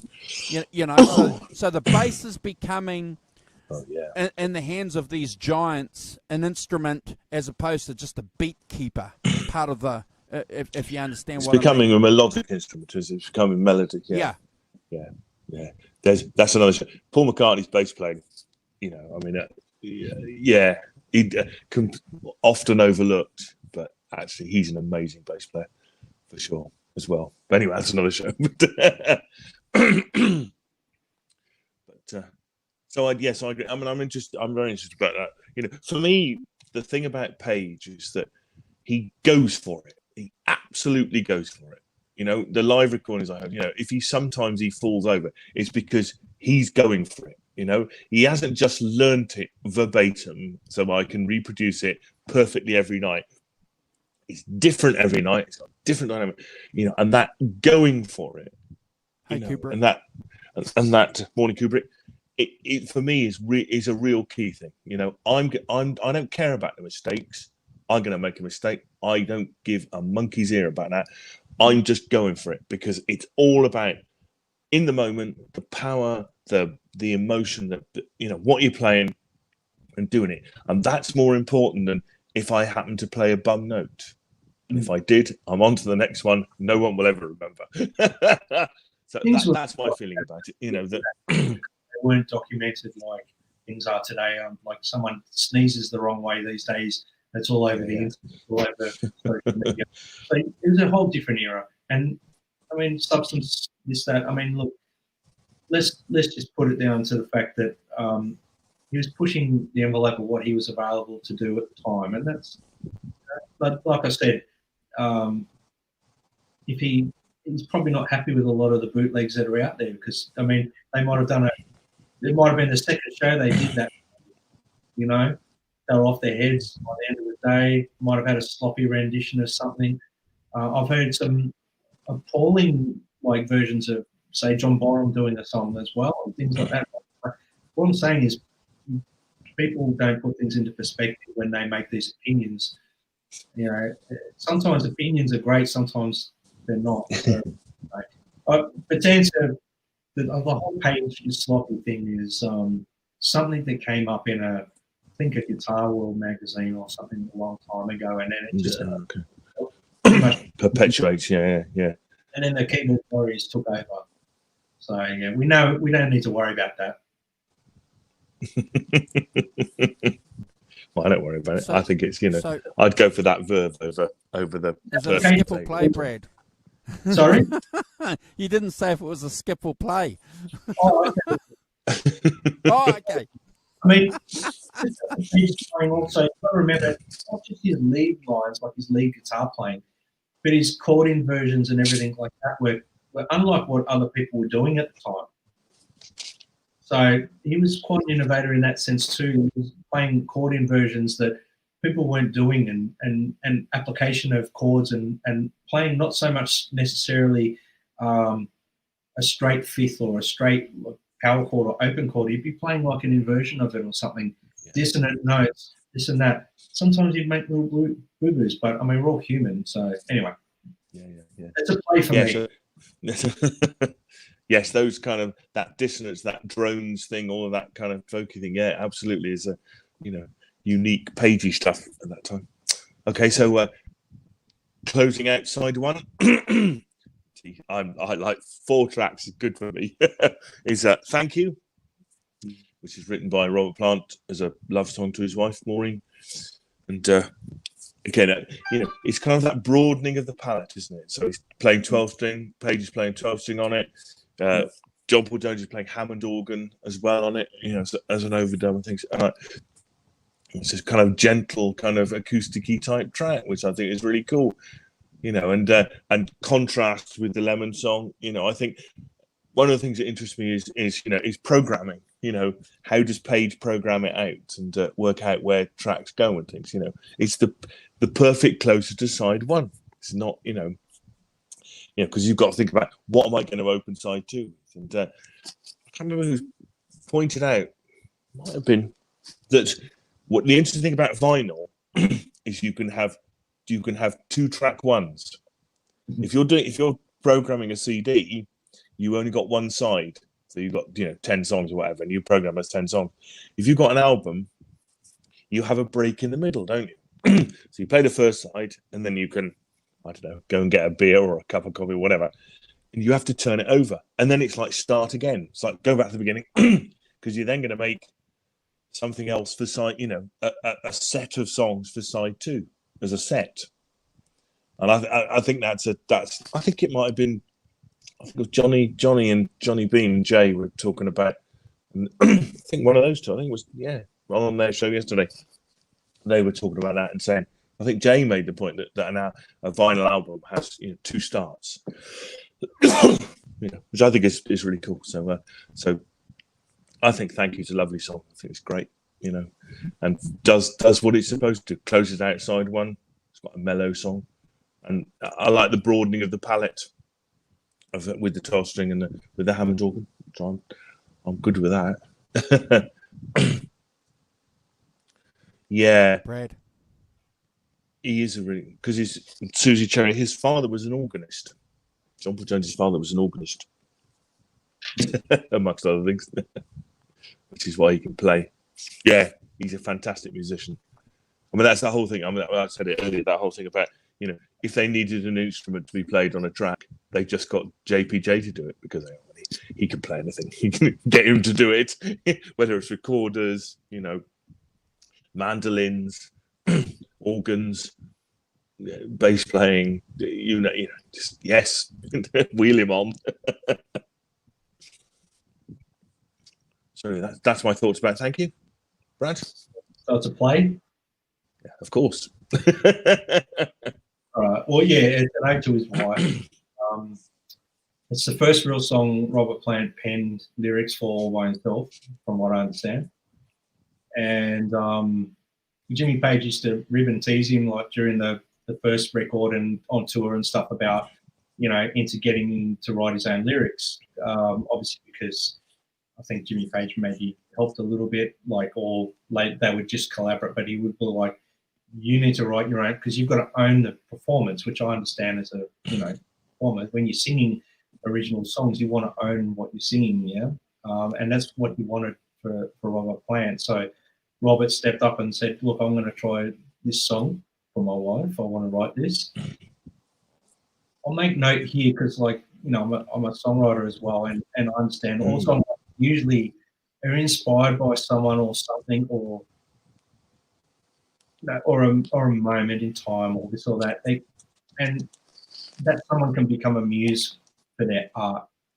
So that, in a sense, this song is one of the highlights for me because it's a really beautiful song.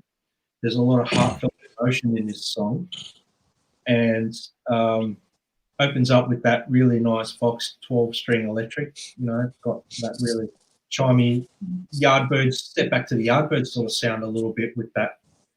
And then the Hammond organ, the Hammond C3 kicks in, which gives it that psychedelic element. Touch Doorsy even, you know, you think about the Doors came out around the same time.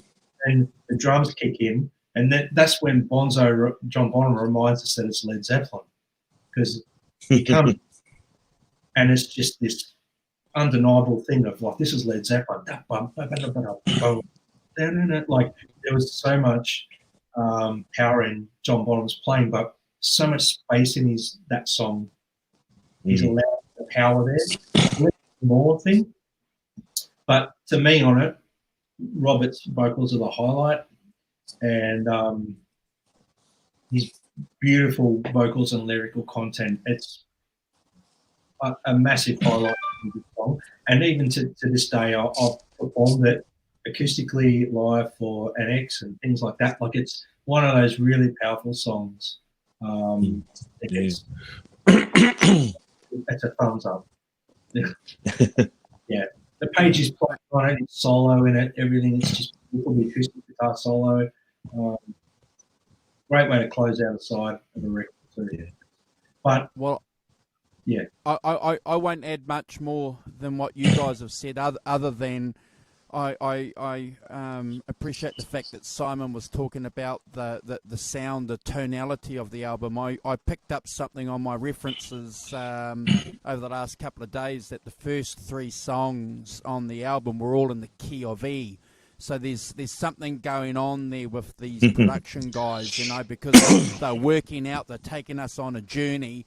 And they end side 1 with Thank You, which is like a folksy kind of song. But Brad's hit the nail on the head saying, well, actually, it's not too folksy, guys, because Bonzo comes in there and he wakes it up with a bit of rock and roll. So it's a Led Zeppelin song. So, yeah, well done. You know, I love the song too. It's the kind of song that you'd want to sing to a girl, wouldn't you? You know, and the fact that he wrote it for his wife, who's very close to him, just gives us as songwriters of degrees and guitar players of degrees and music fans something that we can understand, because if you haven't been married, most of us have been close to somebody. So, you know, it's the realism that I love. It's not candy. I love it. No. It's a play. No. Interesting about about Plant. There's some video on YouTube of him playing, I think, at her 70th birthday or something. He's doing some. He gets up with the band and does some rock and roll stuff, which is really cool. So they're obviously still friends, you know. I think you can hire him for things now. I'm joking. We have discussed that in the round of Led Zeppelin, and taking invitation from old blues musicians and stuff, and paying for it later. Which is fine. Brad, you're getting a call.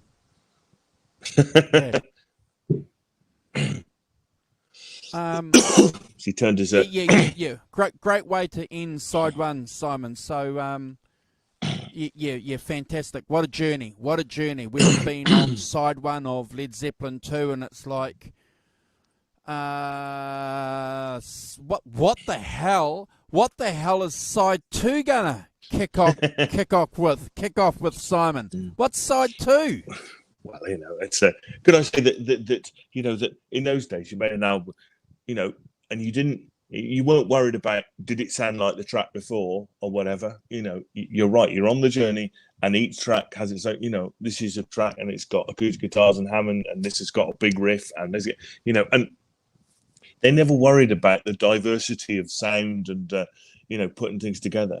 I mean, I love that sort of thing about a record. Is it doesn't all sound the same? It sounds all very, you know, pick one song, sound different to the next one, different to the previous one. So I think it's no worries, Kubrick. Love, it's fine. It's completely fine. No problem, Kubrick. Yeah, you know, we've mentioned that, but we always appreciate the fact that you guys want to chime in with some comments. So throw them in. Throw them in. So side two, side two opens with another Zeppelin Heartbreaker. You know, the one of the great playing records. I mean, just fantastic riff. One of my favourite kind of drumming records. Great swing drumming on it, and that down, down. I mean, how many times do you hear anybody go down, down, down, down, down, down, down? Oh, just amazing. And I love what the kind riff. of fantastic solo, and I love the stop. You know that before he goes, da, da, da, da, da, da, you know, before he goes that really fast bit. I love the idea that you can just stop, you know, and it's like taking a breath before you do the bang and come in with something which, you know, it's like, you know, I mean, you were talking about this yesterday, Andrew, that thing about if you were producing it with your eyes, I think you put something in there, you know, you'd be going, maybe we need to do something in there. Yeah, no, you credited me. It's fine. Oh, thank you. I'm sure I stole it from somebody else, but and I know there's, you know, there's quite a lot of, you know, 60s, early 70s where you do have that stop, and I love the idea that you, in a sense, you can have the confidence to go, right, we're going to go stop, and then I'm going to play, you know, take a breath, kind of thing. I think that's fantastic, and you know, it's you know, and I think that for me, it's a classic Heartbreaker, complete classic. You know, great sort of swaggering, riffy kind of, you know, live, and the live versions are fantastic as well. You know, because you can hear Page, he'll like, you know, turn the volume down a bit and do some stuff, turn it back up and play some. Isn't there on in How the West Was Won? Does he start going into bark and stuff on it in the middle of it? Doesn't he start doing that in the middle of it? I'm sure he does. E minor, and then Greensleeves sometimes too. Yeah, Greensleeves. Yeah, that's right. Yeah. And I love that. I love the kind of confidence to just, you know, in the middle of all that, you can, you know, roll off the volume and play something quite delicate on your, you know, on your Les Paul. Quite delicate, quite folky, quite other, you know, and then come back into it, kind of, you know, and nod the band back in. Come back in. It's one of my all-time favourites, and I think it's got a verve and an energy to it. It's just, you know, no wonder he chose it as track 1, side 2. I mean, for me, I mean, I made a mixtape up once, you know, in the days when you did those things, you know, made a cassette of various tracks, and I had, what was it? It was a television song. Do you know the American group Television, Brad? Do you know the American group Television? If you don't, check out Marquee Moon. It's an amazing guitar record. Different thing completely to this, but I had Television on, and then I went straight into Heartbreaker, and it was just, it's one of those things when you do it and you go, that joy. Let's look at that. I'm a DJ. I'm an idiot DJ. But it was one of those things where I didn't plan it. It just worked like an absolute dream with the end of the television song. And then, you know, Heartbreaker comes just smashing in. Just amazing. You know, with so much energy. And they talk about, you know, later that the sort of punk thing, things like that, you know. To me, this has as much energy as any other punk record or whatever else, you know, that you can listen to. Tremendous. I don't think Led Zeppelin thought how popular or how significant this song is going to be, because in the research for this show, I didn't realise this, but that solo apparently was recorded and just dropped in to the song, and it's a little bit off key. So I went and had a listen to it, and now isn't it amazing how you can listen to something and not really pick up on it for 20 odd years, and then when someone tells you something and you go back and listen to it, and it's like, holy shit. Oh yeah. So I want to ask you guys this question. Do you think that is one of the reasons why they thought Jimmy Page was sloppy? Is this where the sloppy kind of comment came from, because he sounded a little bit off key and just dropped in that solo?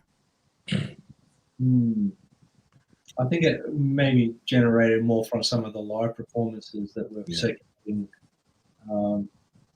There's good and bad performances out there, but that's the same. Well, Brad, I just want to interrupt you then. If people are making a distinction about someone being sloppy or not sloppy about a live performance, well, they can go and get stuffed, can't they?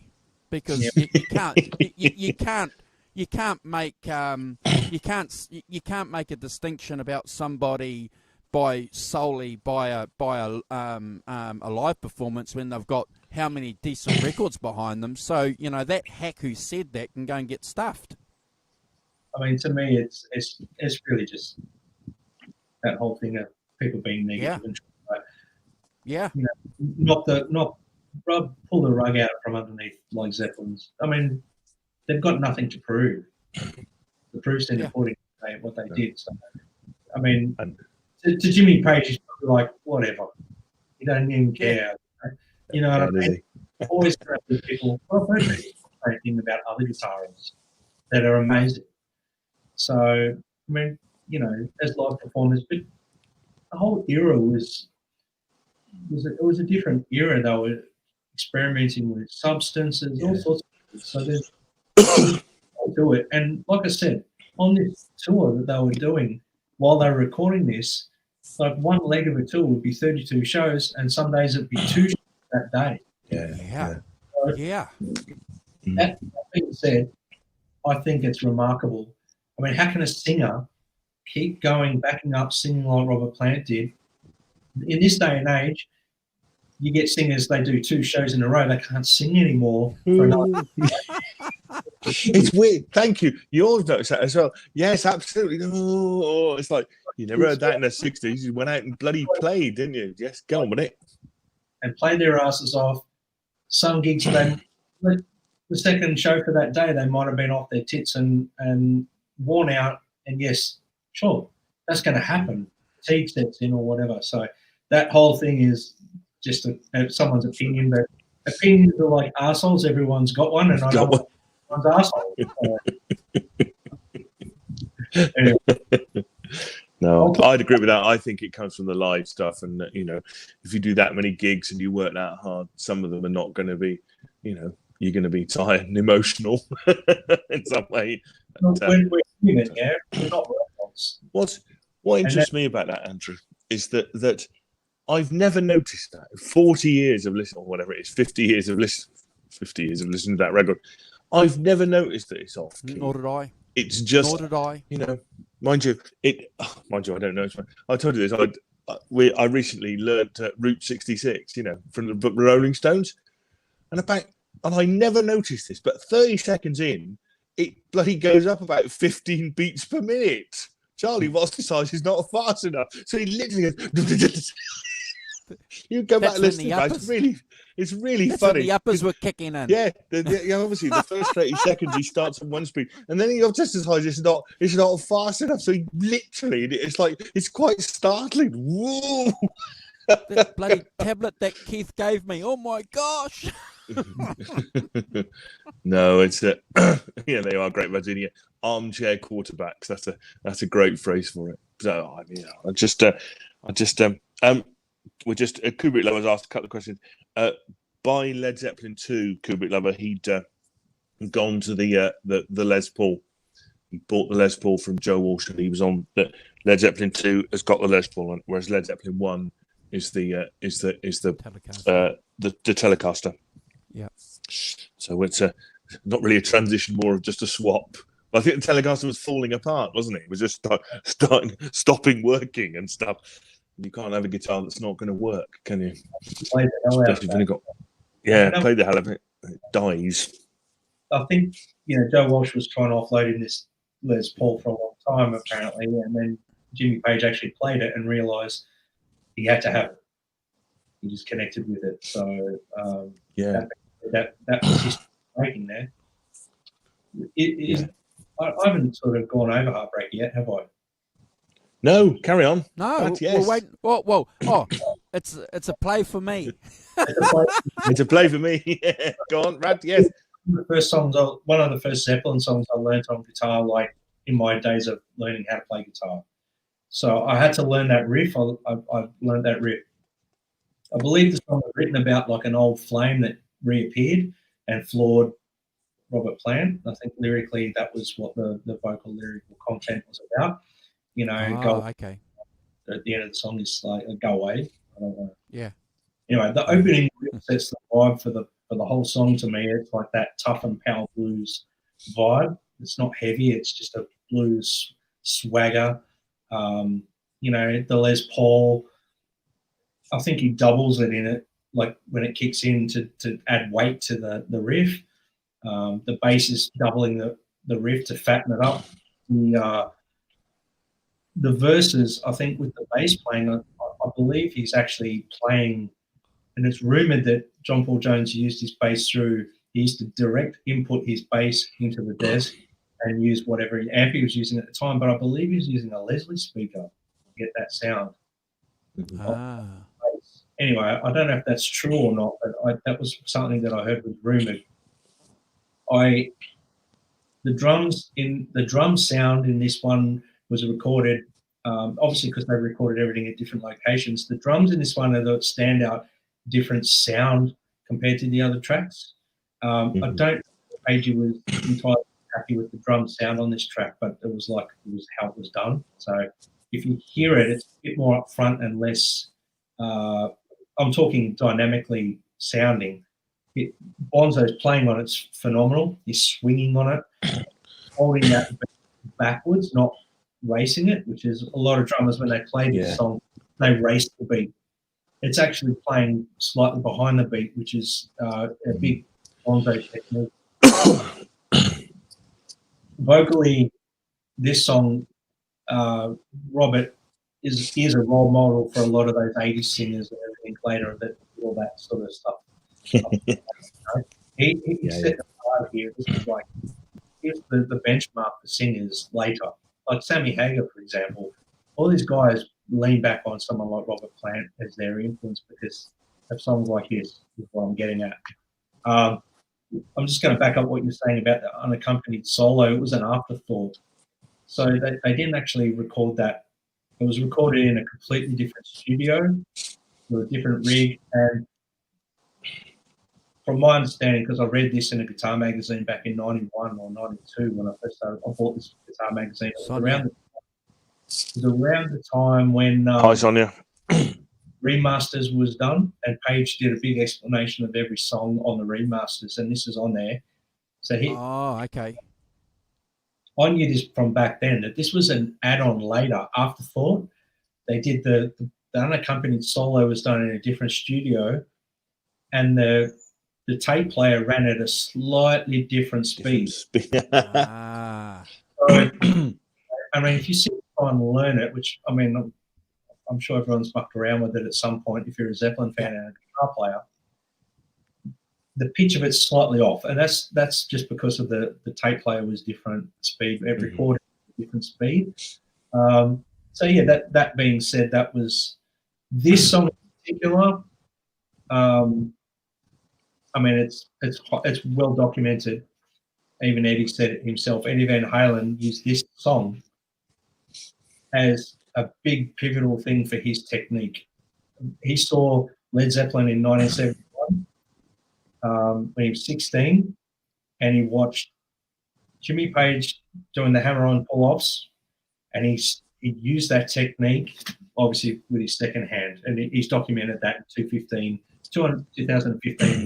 Documented that. What I'm saying to you is, so Jimmy Page single-handedly influenced Eddie Van Halen with that guitar. That one thing. Interesting. Yeah. He was 16. He watched it, blown away. That was it. So obviously that helped that off. Launched him off into his own little domain of doing his crazy thing as well. So yeah, and then the outro where it kicks in.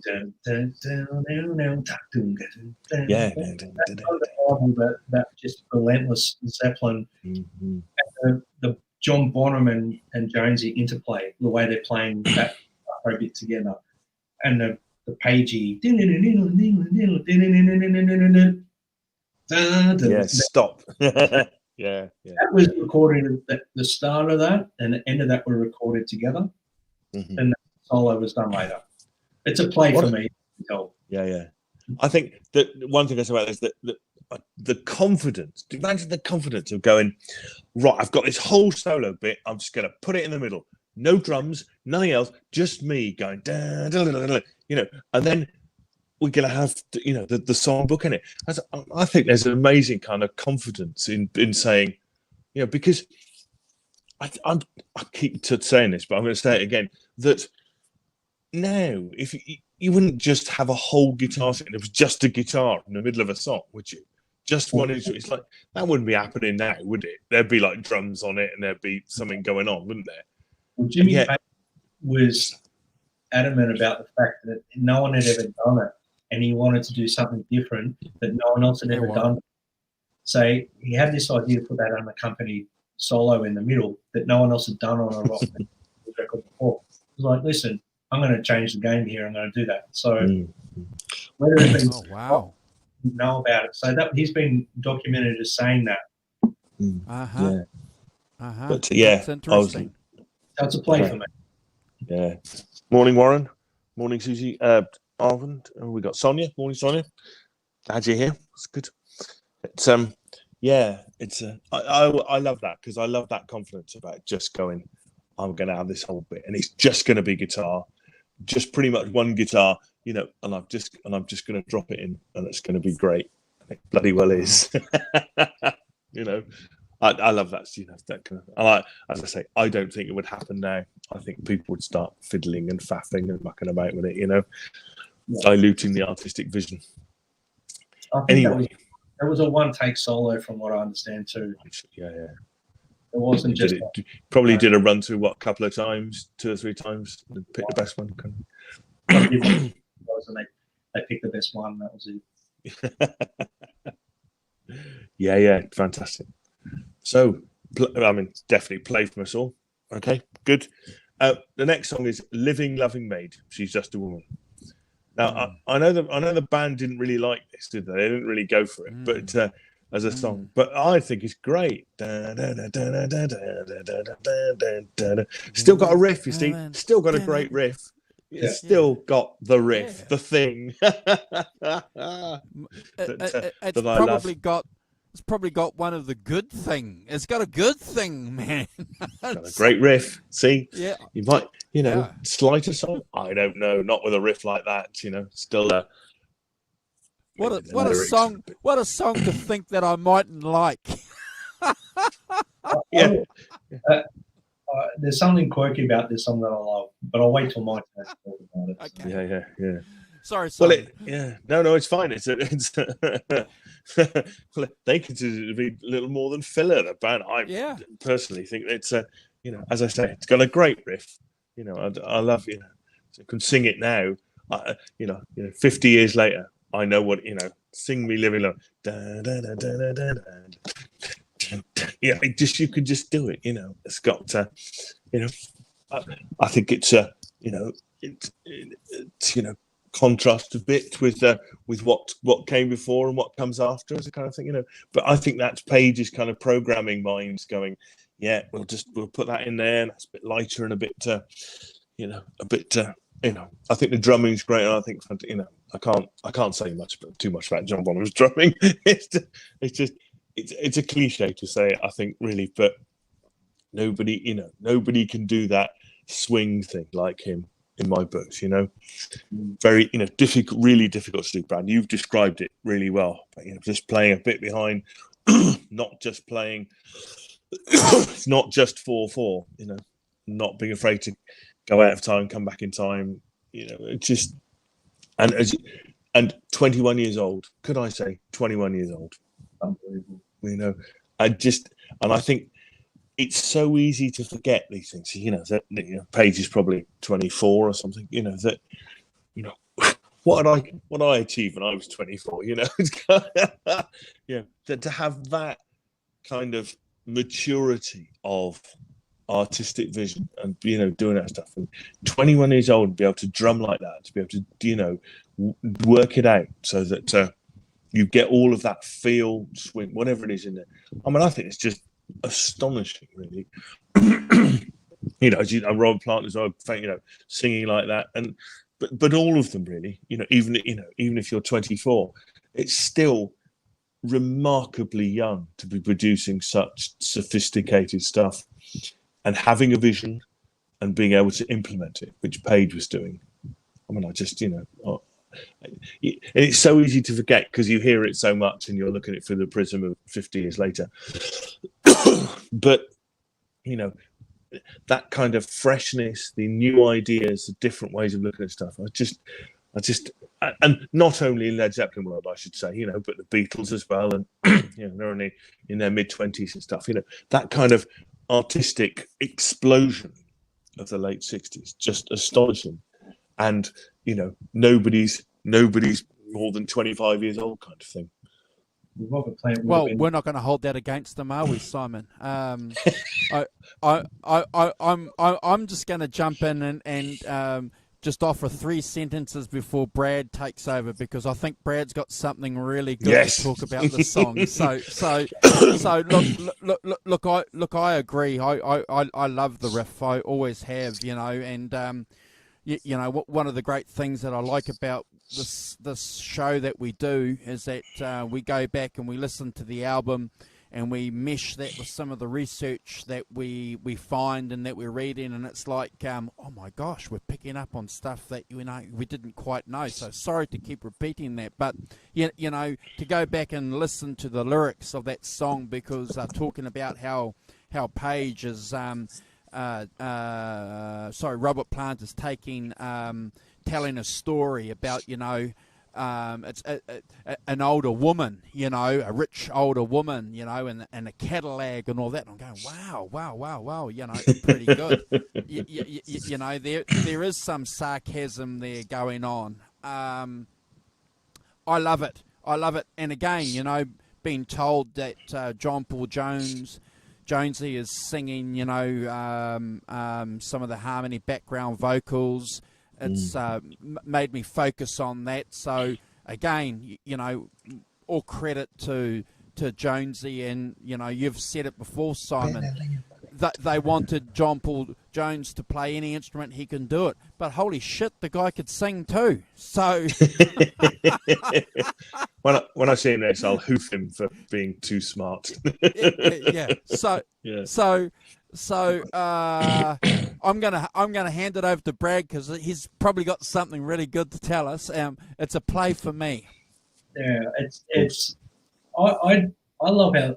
Look, this is one of those quirky songs I love bands put on albums. To me, it was when I first got Led Zeppelin 2, it was one of the standouts for me, because I could actually sit and try and play along to the riff on guitar. You know what I mean? It was one of those ones I could do. Yeah. It was like a pentatonic. I just kept going, and I got used to playing.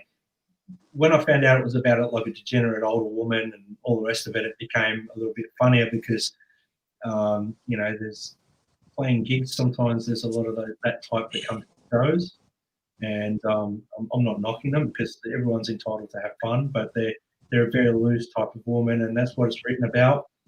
And I'm going to leave that discussion out of it, because I was going to elaborate. So I kind of like it's got like that bluesy feel to it, but I love the "Come On Baby" that bit where it breaks down and it's got that swing and the bass line. you listen, it's got that wah guitar. Yeah, the wah-wah guitar. Yeah, absolutely. Yeah. Yeah. The tracking on that song, there's so much brilliance in that as well, and a lot of that's overlooked. But that swing section, you listen to John Paul Jones, that's where he shines. He's melodic. He actually is coming up with the melody there, dude. If you listen to Yeah. there's a lot coming from his playing, and I think that was not necessarily even planned the way he do that. It was very much. We talk about that rhythm section thing. Whenever Bonzo was playing on the hi hat, I think it is, and between the kick and the snare, he was hitting those and in between the notes. So that to me is everyone goes on about the riff, but if you listen to that, that's more the standout for me now. If that makes sense. If you listen to that, go back and listen to that with new light. Listen to it with headphones and listen to that section. You know, that breakdown section before it comes back into the riff is what everyone associates Live and Love and Made with the cool part, but for me the cool part's actually the breakdown. Yeah, have a listen to that, and it's a big thumbs up for me. So before we move on to the next song, why did they not include it in any of their live sets? What do we know? I couldn't find out why they didn't like the song. Have you guys got any? Can you offer any light on why they didn't like it or why they thought it was below average? I've not come across any particularly. I just that they thought it was filler really and stuff like that. And Plant performed it later, but I couldn't. It was actually a B-side, wasn't it? To wasn't it? Yeah, B-side to A Whole Lot of Love. A Whole Lot of Love, yeah, in America, I believe that they were. I mean, the type of band Zeppelin were, they probably were like, that was more popular than, because the DJs used to play that song apparently a lot. Oh, maybe nothing to do with it, because if you've got a lot of like radio airplay, that song, because it goes for like 3 minutes or something, that's targeted at that. What does it go? I don't know. It's something with 2 minutes 39 seconds it goes for. Yeah. That'll be why. Doesn't it? See, why. There's a lot in 2 minutes to 2 minutes 30. You know, there's a lot in that song. There's a lot of stuff going on, and yet it's only 2.5 minutes long. You know, didn't outstay its welcome. You know, in and out. You may find out though if you deep into it, which from memory, they used to break into it in the middle of something else, like in one of the extended. Yeah. How the riff, I think, and then they just recorded it. But I think they kind of got forgotten about. See what Sue? They didn't write it. The groupie did. That's why they didn't like it. There you go. That's it. Nice one, Susie. That's what it is. That's a thumbs up. Oh yeah. It's funny. Yes, I don't feel like that about it. I think it's a great song. You know, as I say, and I go back to the programming thing about that it follows Heartbreaker really well because it's got a strong riff, but it does something different. You know, introduces like the wah-wah guitar stuff in the middle and things. I think I can sort of see the thinking about where do you put it, where does it go? Oh, right, okay. So there was something else I wrote down, which that exactly 0.35 seconds is an unfortunate dropout. As swallowed the first note of Jimmy Page's guitar riff, right hand channel. So if you listen to the right hand channel on that, maybe that, I don't know. Maybe they just didn't like it because it was not where they were at. But yeah, 30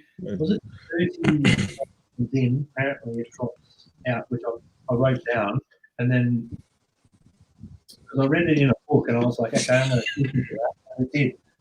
There's a little boo there. Okay. Yes, thank you, Warren. Yes, thank you so much. No, it's not getting grayer. It's just grey. Grey-haired old man. I've never been called a grey-haired old man before. It was the first time for everything. So thank you so much for that. That's having teenage children, Warren. Seeing that send your hair grey, I tell you. Very worrying. Anyway, now again to and this is probably one of my favourite Zeppelin tracks. Ramble On is the next track, because for me the contrast between the acoustic sections and the electric sections, the sort of Tolkien-esque lyrics it's got references to Tolkien in it in the lyrics, and I just love it. I mean, I think this is one of the things that Page was after, wasn't it? This quiet, loud, acoustic, electric, acoustic, great, fantastic bass playing. I love the bass playing on it as well. Again, John Paul Jones, just stellar. It's got tablas on it. John Bonham playing other percussive instruments rather than thing. It's apparently they never played it live until 2007, which I didn't realise at all. I didn't realise that they finally did it and when they did the Arm at Ertegun tribute concert in 2007. I didn't realise that. I would have thought it would have been a staple of their live shows. Because to me, it's a Zeppelin classic. Ramble On. It's not on the BBC session. I don't know. Go and have a look. I can't remember off the top of my head, but whether it is or not, I can look it up.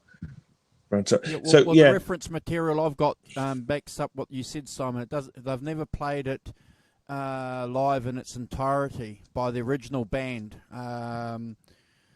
It was always tense due to Jimmy's reluctance at reproducing the acoustic mixed with the electric, even as he pronounced it, blah blah blah. But it was performed with Jason Bonham in 2007. So yeah. No, and it's not on the BBC sessions, but they didn't. No, it's not. It didn't do it on no, it. No. I'm not as big a Zeppelin fan as I thought. Oh, oh God. Yeah. On. Anyway.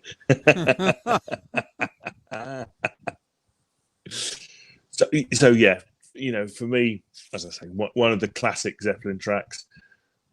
What I love is that the sort of percussion was the percussion that John Bonham played was either on a guitar case or the side of a drum stool, a garbage can, or the soles of his shoes.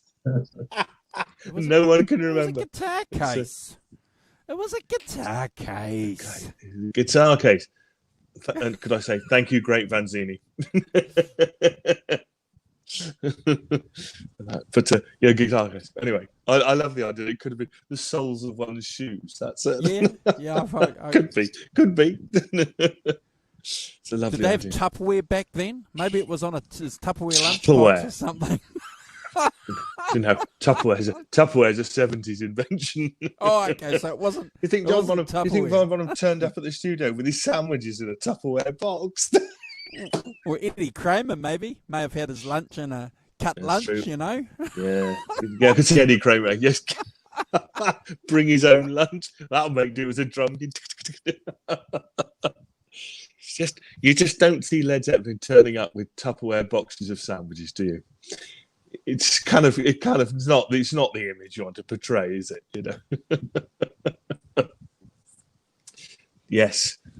Yes, indeed, Kubrick lover. Yes, lots of Tolkien references, especially Mordor and all of that. Yeah. So is that a thumbs up for you? Yeah. Okay. For me, it's a thumbs up, obviously. I think Robert Plant was very heavily influenced by Tolkien. That even on Houses of the Holy, there's references in No Quarter, all sorts of things. There's that Tolkien references. It rings out a lot in a lot of his material, lyrically, that is. But that beautiful acoustics to the Les Paul power in Ramble On. To me, John Paul Jones, the melody comes from John Paul Jones in this song. As much as, look, the acoustic chordal thing, there's people who are saying at some point in one of the documents I read that it's an open tuning, but it's not actually an open tuning to my ear. It's actually chord-in versions of what he's playing. It's not straight chords on the acoustic, but I mean, only Paige would probably be able to back that up 100%. But from my ear, learning it, it's actually played with chord inversions, not open tunings.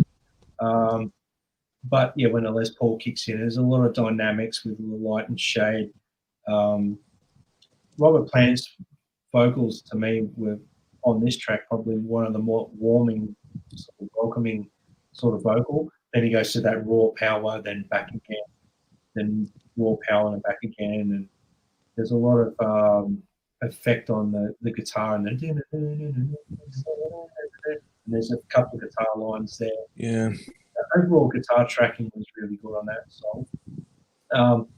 And I did highlight Bonzo's drumming on that. Obviously, is the percussive to the power, the light, the shade, then the power, then the light, the shade. That was, to me, again, What Is and What Should Never Be was the epitome of what Led Zeppelin were. Ramble On's close behind it.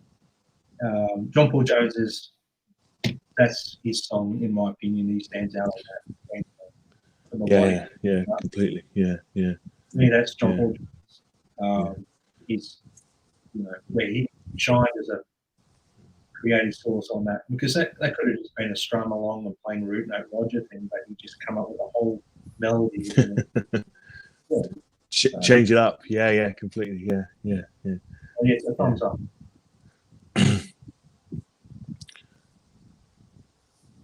Mr. Walton. Okay. So I went to a Catholic high school, and our Catholic we high would never school, have guessed.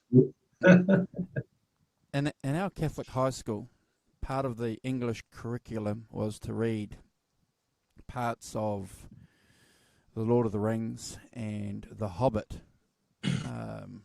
and when you're in fourth form English reading this, and then a couple of weeks later you're exposed to Led Zeppelin 2 and Rambling On, and you're listening to Rambling On, and they're talking about Mordor and Gollum, and the Fair Maiden. It's like, holy shit, what's going? Now this is all before Lord of the Rings, guys. So anyone who's watching the replay, Lord of the Rings came out 20 years ago. So this is way before then, So this is before Tolkien and the Lord of the Rings, is famous. So for me personally, it has some personal significance, because I'm reading something in English that actually resonates with something that I'm listening to as a budding music fan. So, and I remember my friends and I talking about that at lunchtime, going, "Holy shit!" Trying to work that out. Why would Led Zeppelin be talking about these things? So yeah, and we've spoken about this at length, guys, and this is why we love music. So we can think back at a time or a phrase or a period in our lives and go, shit, I remember exactly what was going on. So for me, this song is, besides the fact that you guys have said everything musical about the song, for me it's always and will always be forever a play. Yeah. Oh, yeah, completely. It's interesting, isn't it? It's difficult to find not players on this. Can I tell you something? I'm sick and tired of trying to. I've been a player. I'm sick of it. I'm sick of being a player. I'm trying to find some skips, guys, but I can't find any. It's far easier to just skip everyone and say, I'm done. You saved yourself hours of time, Andrew, by skipping them all. Yes. that I've done it all through here. Oh mate, you are. Oh my gosh, look at that! Come on, we're going to present. Come on, show us your show notes. Show us your notes. Come on. Show us your show. Brad, look my at that. God. Look at that. All right, you can Well come done. back. You can come back. Fantastic.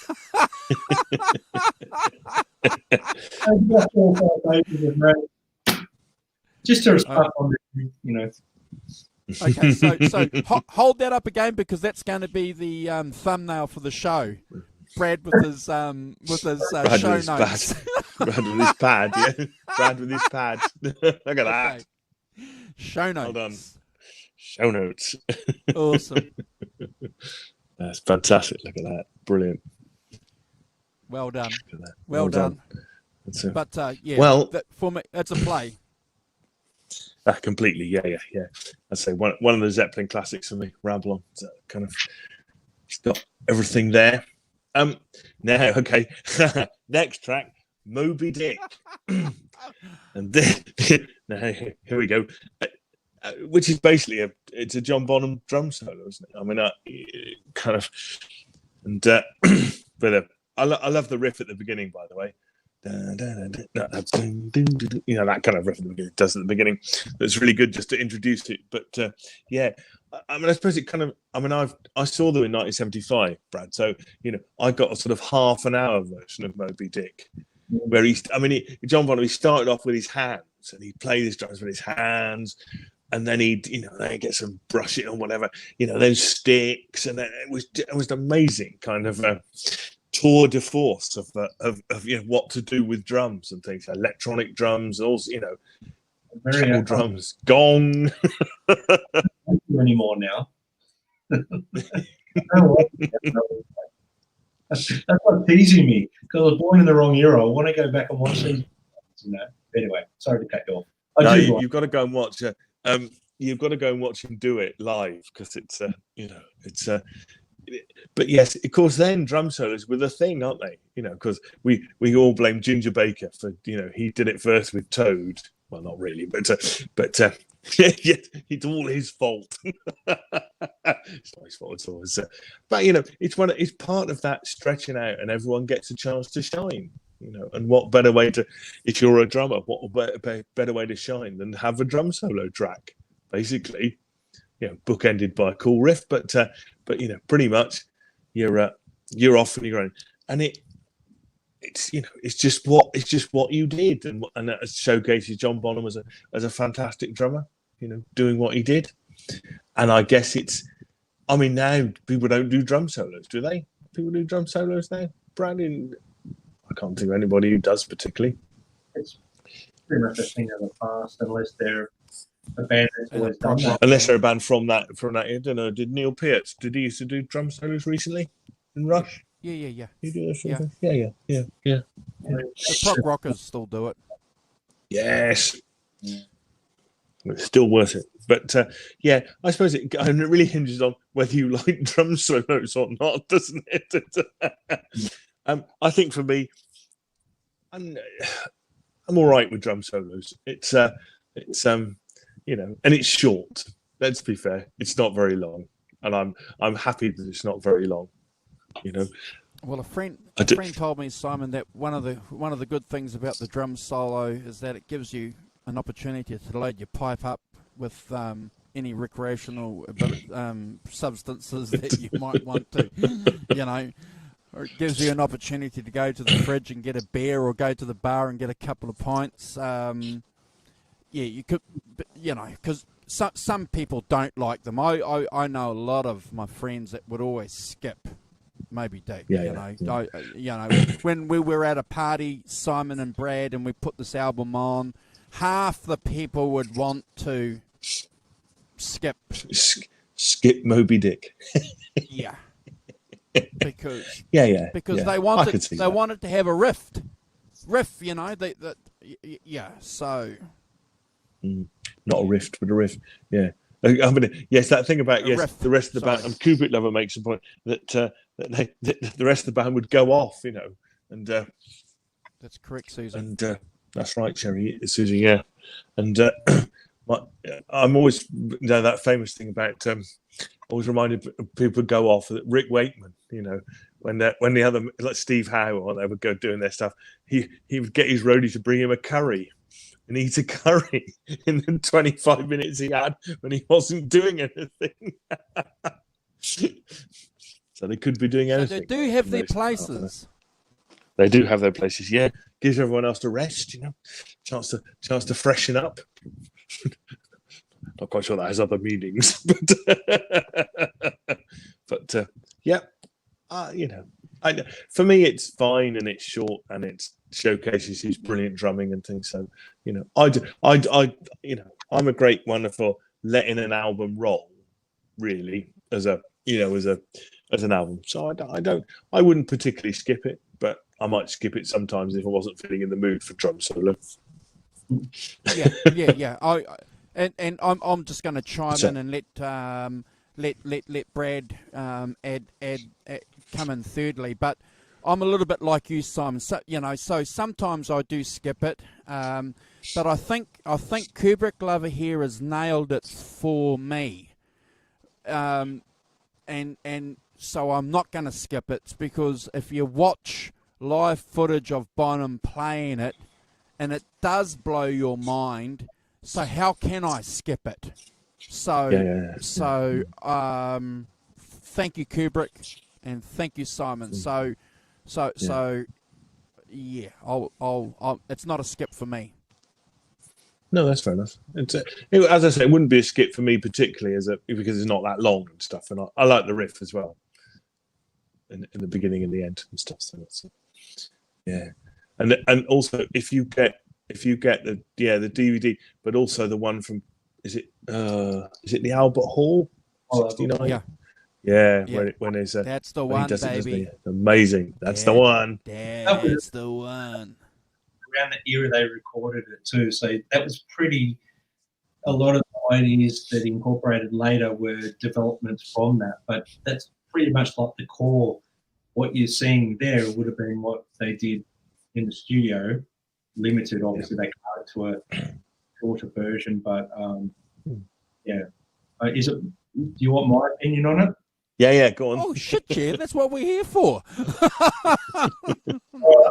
Well, from my understanding and my research on it, it started out as a jam in the studio, just between Jimmy Page and John Bonham, and obviously. Page being the type of guy that he wanted to showcase everyone on this record. He was adamant about the fact that he wanted to showcase his band on this record as, look at us, this is us, wanted to highlight everyone on the record. It started as a jam. There's probably, for guitar players that are watching this, it's actually done in drop D tuning. So it's pretty early drop D tuning. The actual E is tuned down a whole tone to D, the low E. So so when it goes to the low note, it's actually a drop D tuning. So a lot of guitarists will play it, but it's actually drop D. Anyway, that being said, that was a riff that they wanted to. They obviously used to jam it a lot, and they thought, let's showcase John Bonham. And I believe what the song wasn't actually meant to be called Moby Dick. It was actually meant to be called Pat's Delight. Right. Yeah. It meant to be in honor of his wife, right? That's right. Yeah. The reason they changed the name to Moby Dick was because of Jason Bonham. Jason said, I'm just having a look at it here. Why Moby Dick? Because Jason, John Bonham's son, thought the piece was huge like a whale. So they named it up. The whale. Yeah. That's a little bit. To me, highlights John Bonham. There's cowbell, percussion, drums. Cowbell. So there was cowbell on the first record too, which I don't know if that's a thing that was actually recorded a lot in those days, cowbell, for example. I'm not sure whether it was a massive part of rock blues. What was it? Maybe country or something. I don't know, but I know. yeah, other bands obviously use drop D tuning, and I'm not sure if there's a lot of earlier recordings with drop D stuff. Maybe Sabbath started doing it as well and things like that. I believe Maybe not that early, but yeah. No. I think you're right, Brad. From my research, no one else was using drop D. So I'm pretty sure amongst that genre of music anyway that they were the first. If there was any influence on the band, it was the drum set that Bonham got, which was the new Ludwig deal, so he wanted something like Carmen Apice's drum set, so that was probably the beginning of that big sound that we knew that Bonham was going to go on and create. So yeah. Anyway, sorry for interrupting. No, that's fine. I was just backing you up. You brought up a very valid point that the Ludwig kit that he was using had a 26-inch kick drum, which is quite large in comparison to a lot of recording drum kits, because the tighter the drum sound on a recording, the better. But obviously no hole in the front of the skin or anything like that, so we get this resonance. And Bonham knew how to tune drums properly as well, which is Page was always. It's an art, isn't it? It's an art. And I played with drummers that don't know how to tune kits, and I played with drummers that know how to tune kits, and it's a delight to play with a drummer who knows how to tune drums. So Page was big advocate for highlighting John Bonham, because he was like, we need to record his drum sounds how I'm hearing it here, because he was such a powerful drummer. Not just in the sense of hitting, because you very rarely saw Bonzo, unless he was doing something very expressive, lifting his hands above his shoulder height. He was always from the wrist. Yeah. So his power came from his wrist, and his kick. He used to have two kick drums, and they used to secretly, when he'd go out, duck out to the loo or whatever to get a drink or whatever, they used to hide one of his kick drums, because he did enough with one kick drum. And they thought, there's too much. So they actually used to, that thing where they highlighted that he got a two kick drum deal with Ludwig, they used to hide one kick drum during recordings, because he didn't need it. He was like, that's great. One. That's all. Yeah. So for me, I always listen to it, because it's only 4.5 minutes or whatever it goes for on the thing. Yeah. But I understand people skip it, but I don't skip it, because it highlights. Good night, Craig Vanzini. Highlights for me Bonzo, the importance of Bonzo, and probably the reason that they didn't continue without him when he passed away, because he was such a powerful force in Zeppelin. So that's his little showcase, and it developed into what we know live performances turned into, like 30-minute versions of that. But that Royal Albert Hall version is phenomenal, and his crossover. Yeah. Play for me, and I would skip it. But I understand people would skip it if they want vocal melody and things like that. Yeah. Good night, Great Vanzini. Sleep well. Thanks for joining, Great Vanzini. Take care. So good. Okay, fine. And last, by no means least, Bringing It All Back Home, which is a cover of a Willie Dixon song, originally done by Sonny Boy Williamson. Obviously, you could tell that because of the harp playing at the beginning. So, I mean, it's interesting, isn't it, that every song has something on it that the previous songs didn't. There's an introduction of stuff all the way through.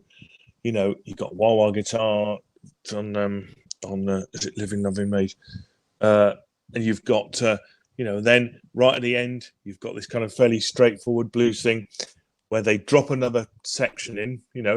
The middle section is completely different, and they got a harmonica on it and stuff like that. It's a complete kind of sonic change from what's come before, which I think is really cool, and I really like it. As a I've heard this on How the West Would Won as well. It's kind of So It's outstanding. It's outstanding, yeah, Simon, it's on great. how the West was won.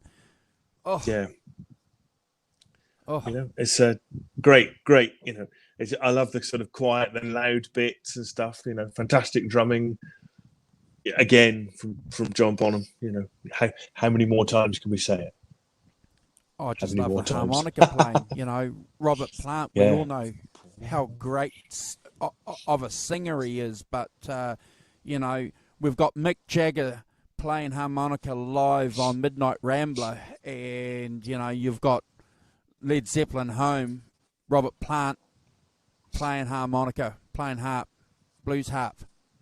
Mate, he could be right there with those blues black dudes in the Delta or in Chicago with Chicago, and be right at home. Sorry, Simon. Sorry, I just have to jump on board. I love it. No, it's so do I. I love it as well. As I say, I think it does something that the other tracks haven't done.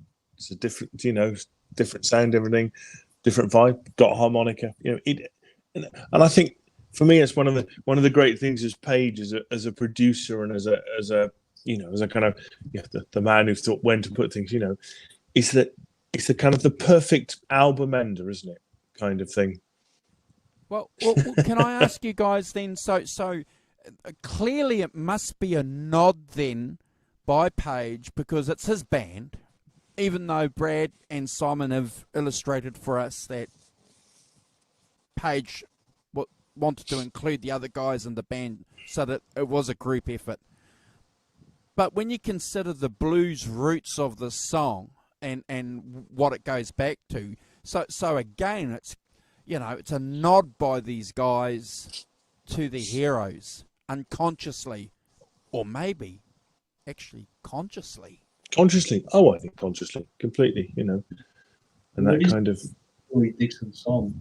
So it's actually, I don't believe that they took credit for it. No. Ah. I don't believe they took credit for it. I believe that they actually It is a Dixon song, yeah. So sorry to cut you drop in there like that, but No, it's all good. Go for it because it is a Dixon song, isn't it? Yeah, I believe. Well, they made it their own, but they had to credit, obviously, because it is borrowing. What they used to do is, but people used to understand that too. They used to just do covers on stage. It's like when Van Halen used to do covers and do ZZ Top, and it sounded like Van Halen playing ZZ Top. What I'm saying to you is, they had their own identity, and that they just brought that onto the record because these guys had a common interest in music with blues. They all had love for something else. Like, say, Bonham loved swing music, and John Paul Jones loved jazz and swing and Motown, and that they all had different roots. But the one thing that they had in common, which is blues. I'm taking over. I'm sorry. No. Carry on. That's fine. Yeah, carry on. That's cool. Yeah. Don't be sorry. You're not taking over, Brad. It's fine. It's like a homage thing. I'm sorry. I'm really passionate about Led Zeppelin. You can tell. So yeah. I don't want to cut you off. It's part of my team. It's part of my team thing, Brad. Carry on. Yeah. What I'm saying is, it was kind of like a homage to not just like the Willie Dixon thing. They obviously, when they thought about bringing the harmonica into it, that was recorded later. It wasn't recorded on the original session. They went, "Oh no, we need to put this on there." They added a few things at a different video. So what I'm getting at is, I've sort of taken over, but I'll finish off. I might as well. They borrowed from Willie Dixon. They gave it the authenticity factor of the blues, but they put the power in the blues. And what they did with it, in my opinion, obviously the harmonica to enrich it, to make it a little bit more traditional. Then it tears into the Jimmy Page with the Les Paul with a Marshall Plexi cranked, just breaking into that riff, right? And then Jonesy with his jazz bass coming in with the drum, and then that that driving, try to tell you, baby,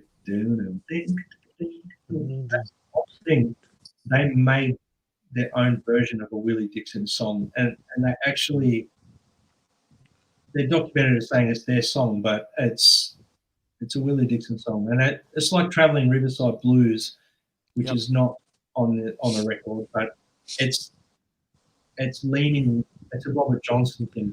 They were heavily influenced as a core with the blues. So that in itself, Bring It On Home became like part of their live set.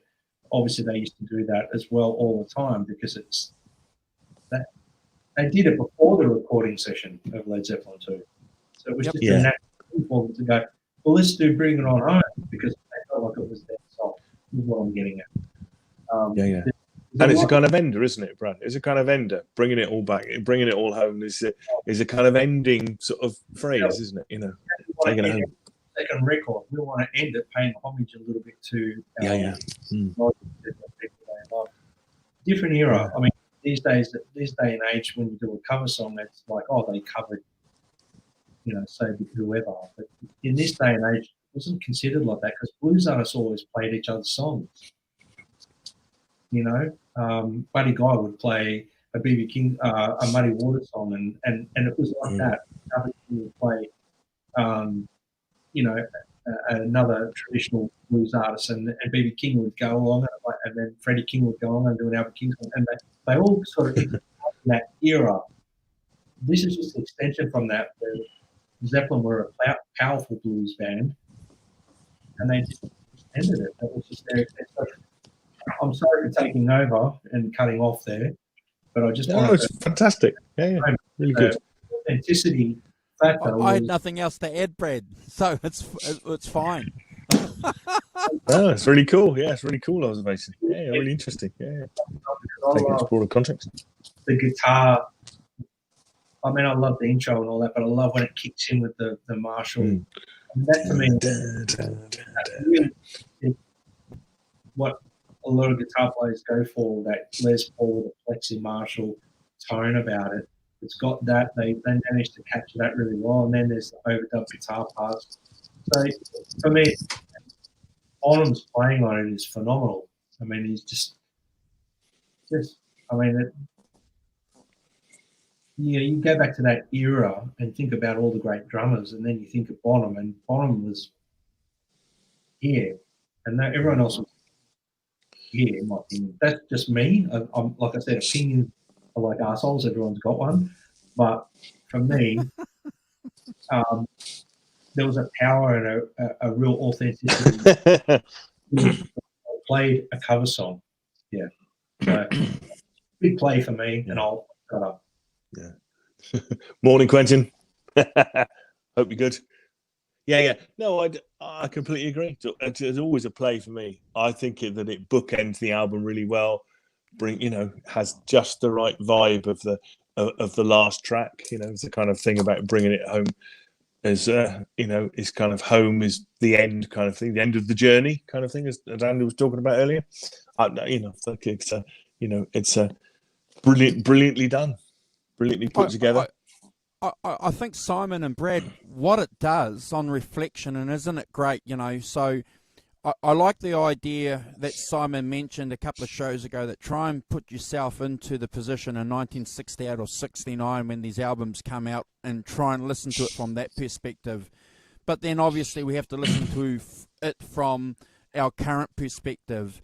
And isn't it interesting that Home, last song, Led Zeppelin 2, and then it goes to Led Zeppelin 3, which is a completely different album for another show, which is just, like another, it's almost as if Led Zeppelin is saying, this is it on these two albums. This is it.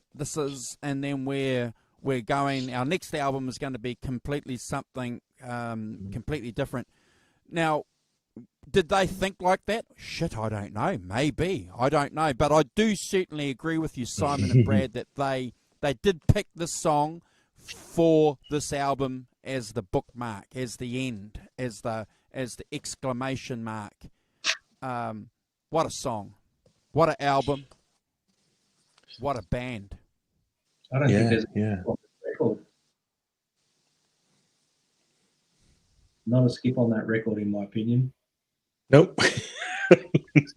No, I agree. There isn't a skip. As I say, that for me, I've got to be. It's only 4 minutes, so I wouldn't skip it really. But the Moby Dick is possibly the only one. But only sometimes I'm just not in the mood for drum solos and could do with more guitar. But that's all right. I wouldn't say it was a skip. I'll echo you, Simon. I'll echo you. I'll be 50-50 on Moby Dick too.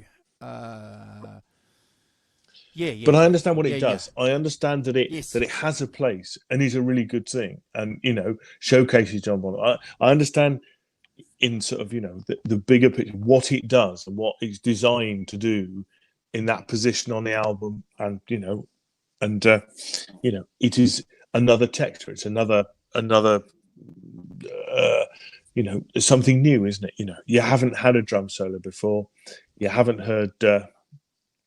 You haven't had that before, so therefore it's another contrast. It's a new kind of angle, a new thing that you bring into that, to the album, which I think is really good. And that, as I've talked about before, the programming of it, where it's obviously programmed pretty carefully so that side one starts with a whole lot of love, side two starts with Heartbreaker, really strong, big riffs, kind of, and yet other things got Hammond organ on it, acoustic guitars, tablas. As you move through the album, there are other things on those tracks which kind of maintain the interest. It's not just four guys in a room just playing. There's other stuff going on, and I think it's really important that does happen. I think it's really important. I'm sure Jimmy Page saw it like that. that view of how you build an album, how you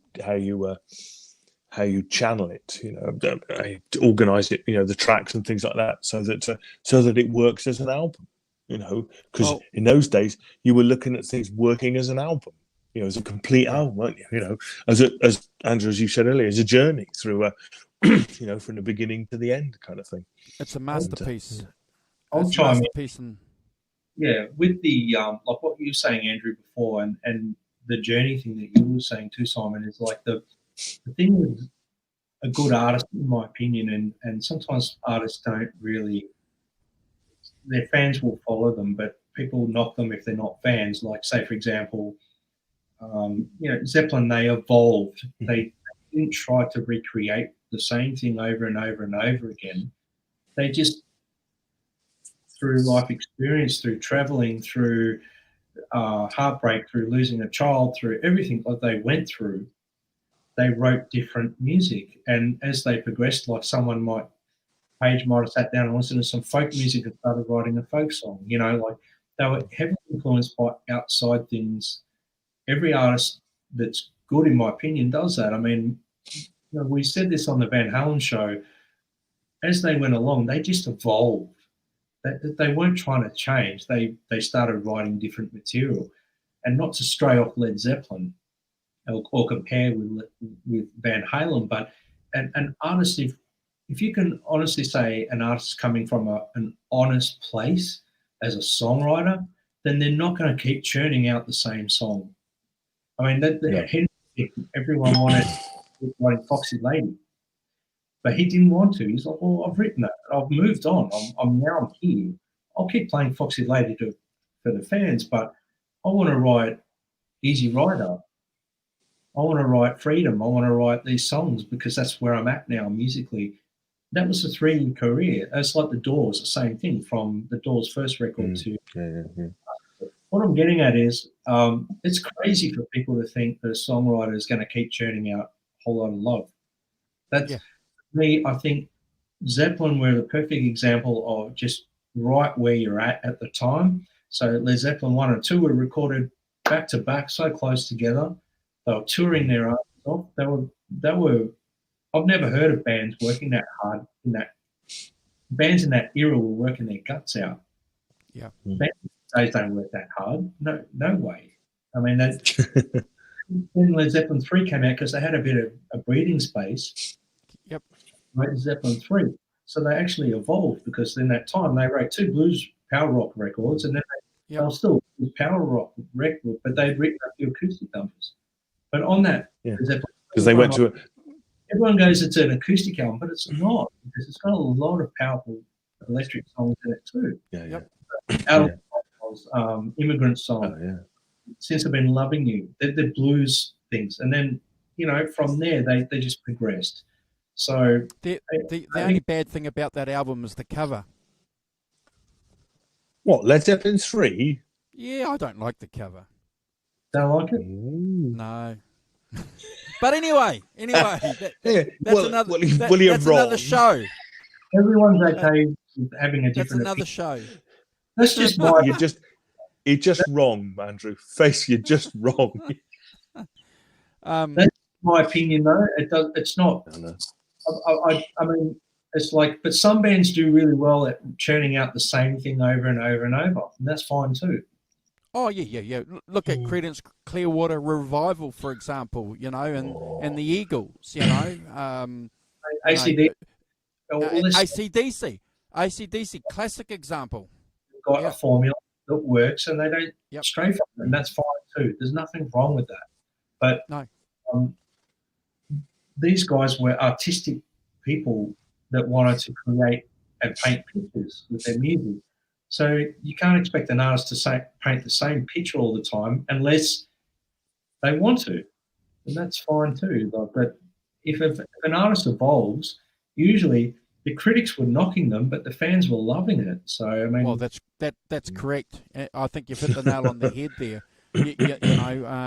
And that's one of the reasons why we like to do some of the research, Brad, on this show, to give that, because at the end of the day, who's some guy for Rolling Stone magazine really in the scheme of things, really, at the end of the day.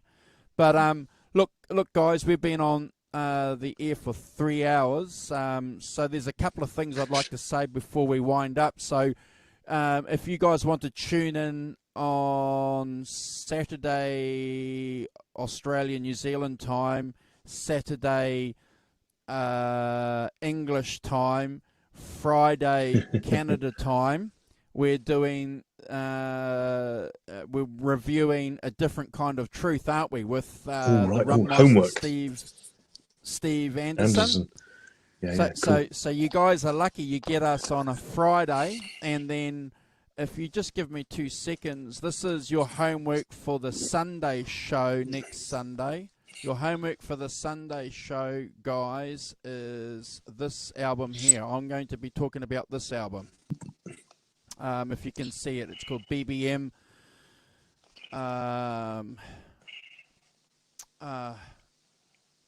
Baker. Baker, Bruce, and Gary Moore. Yeah.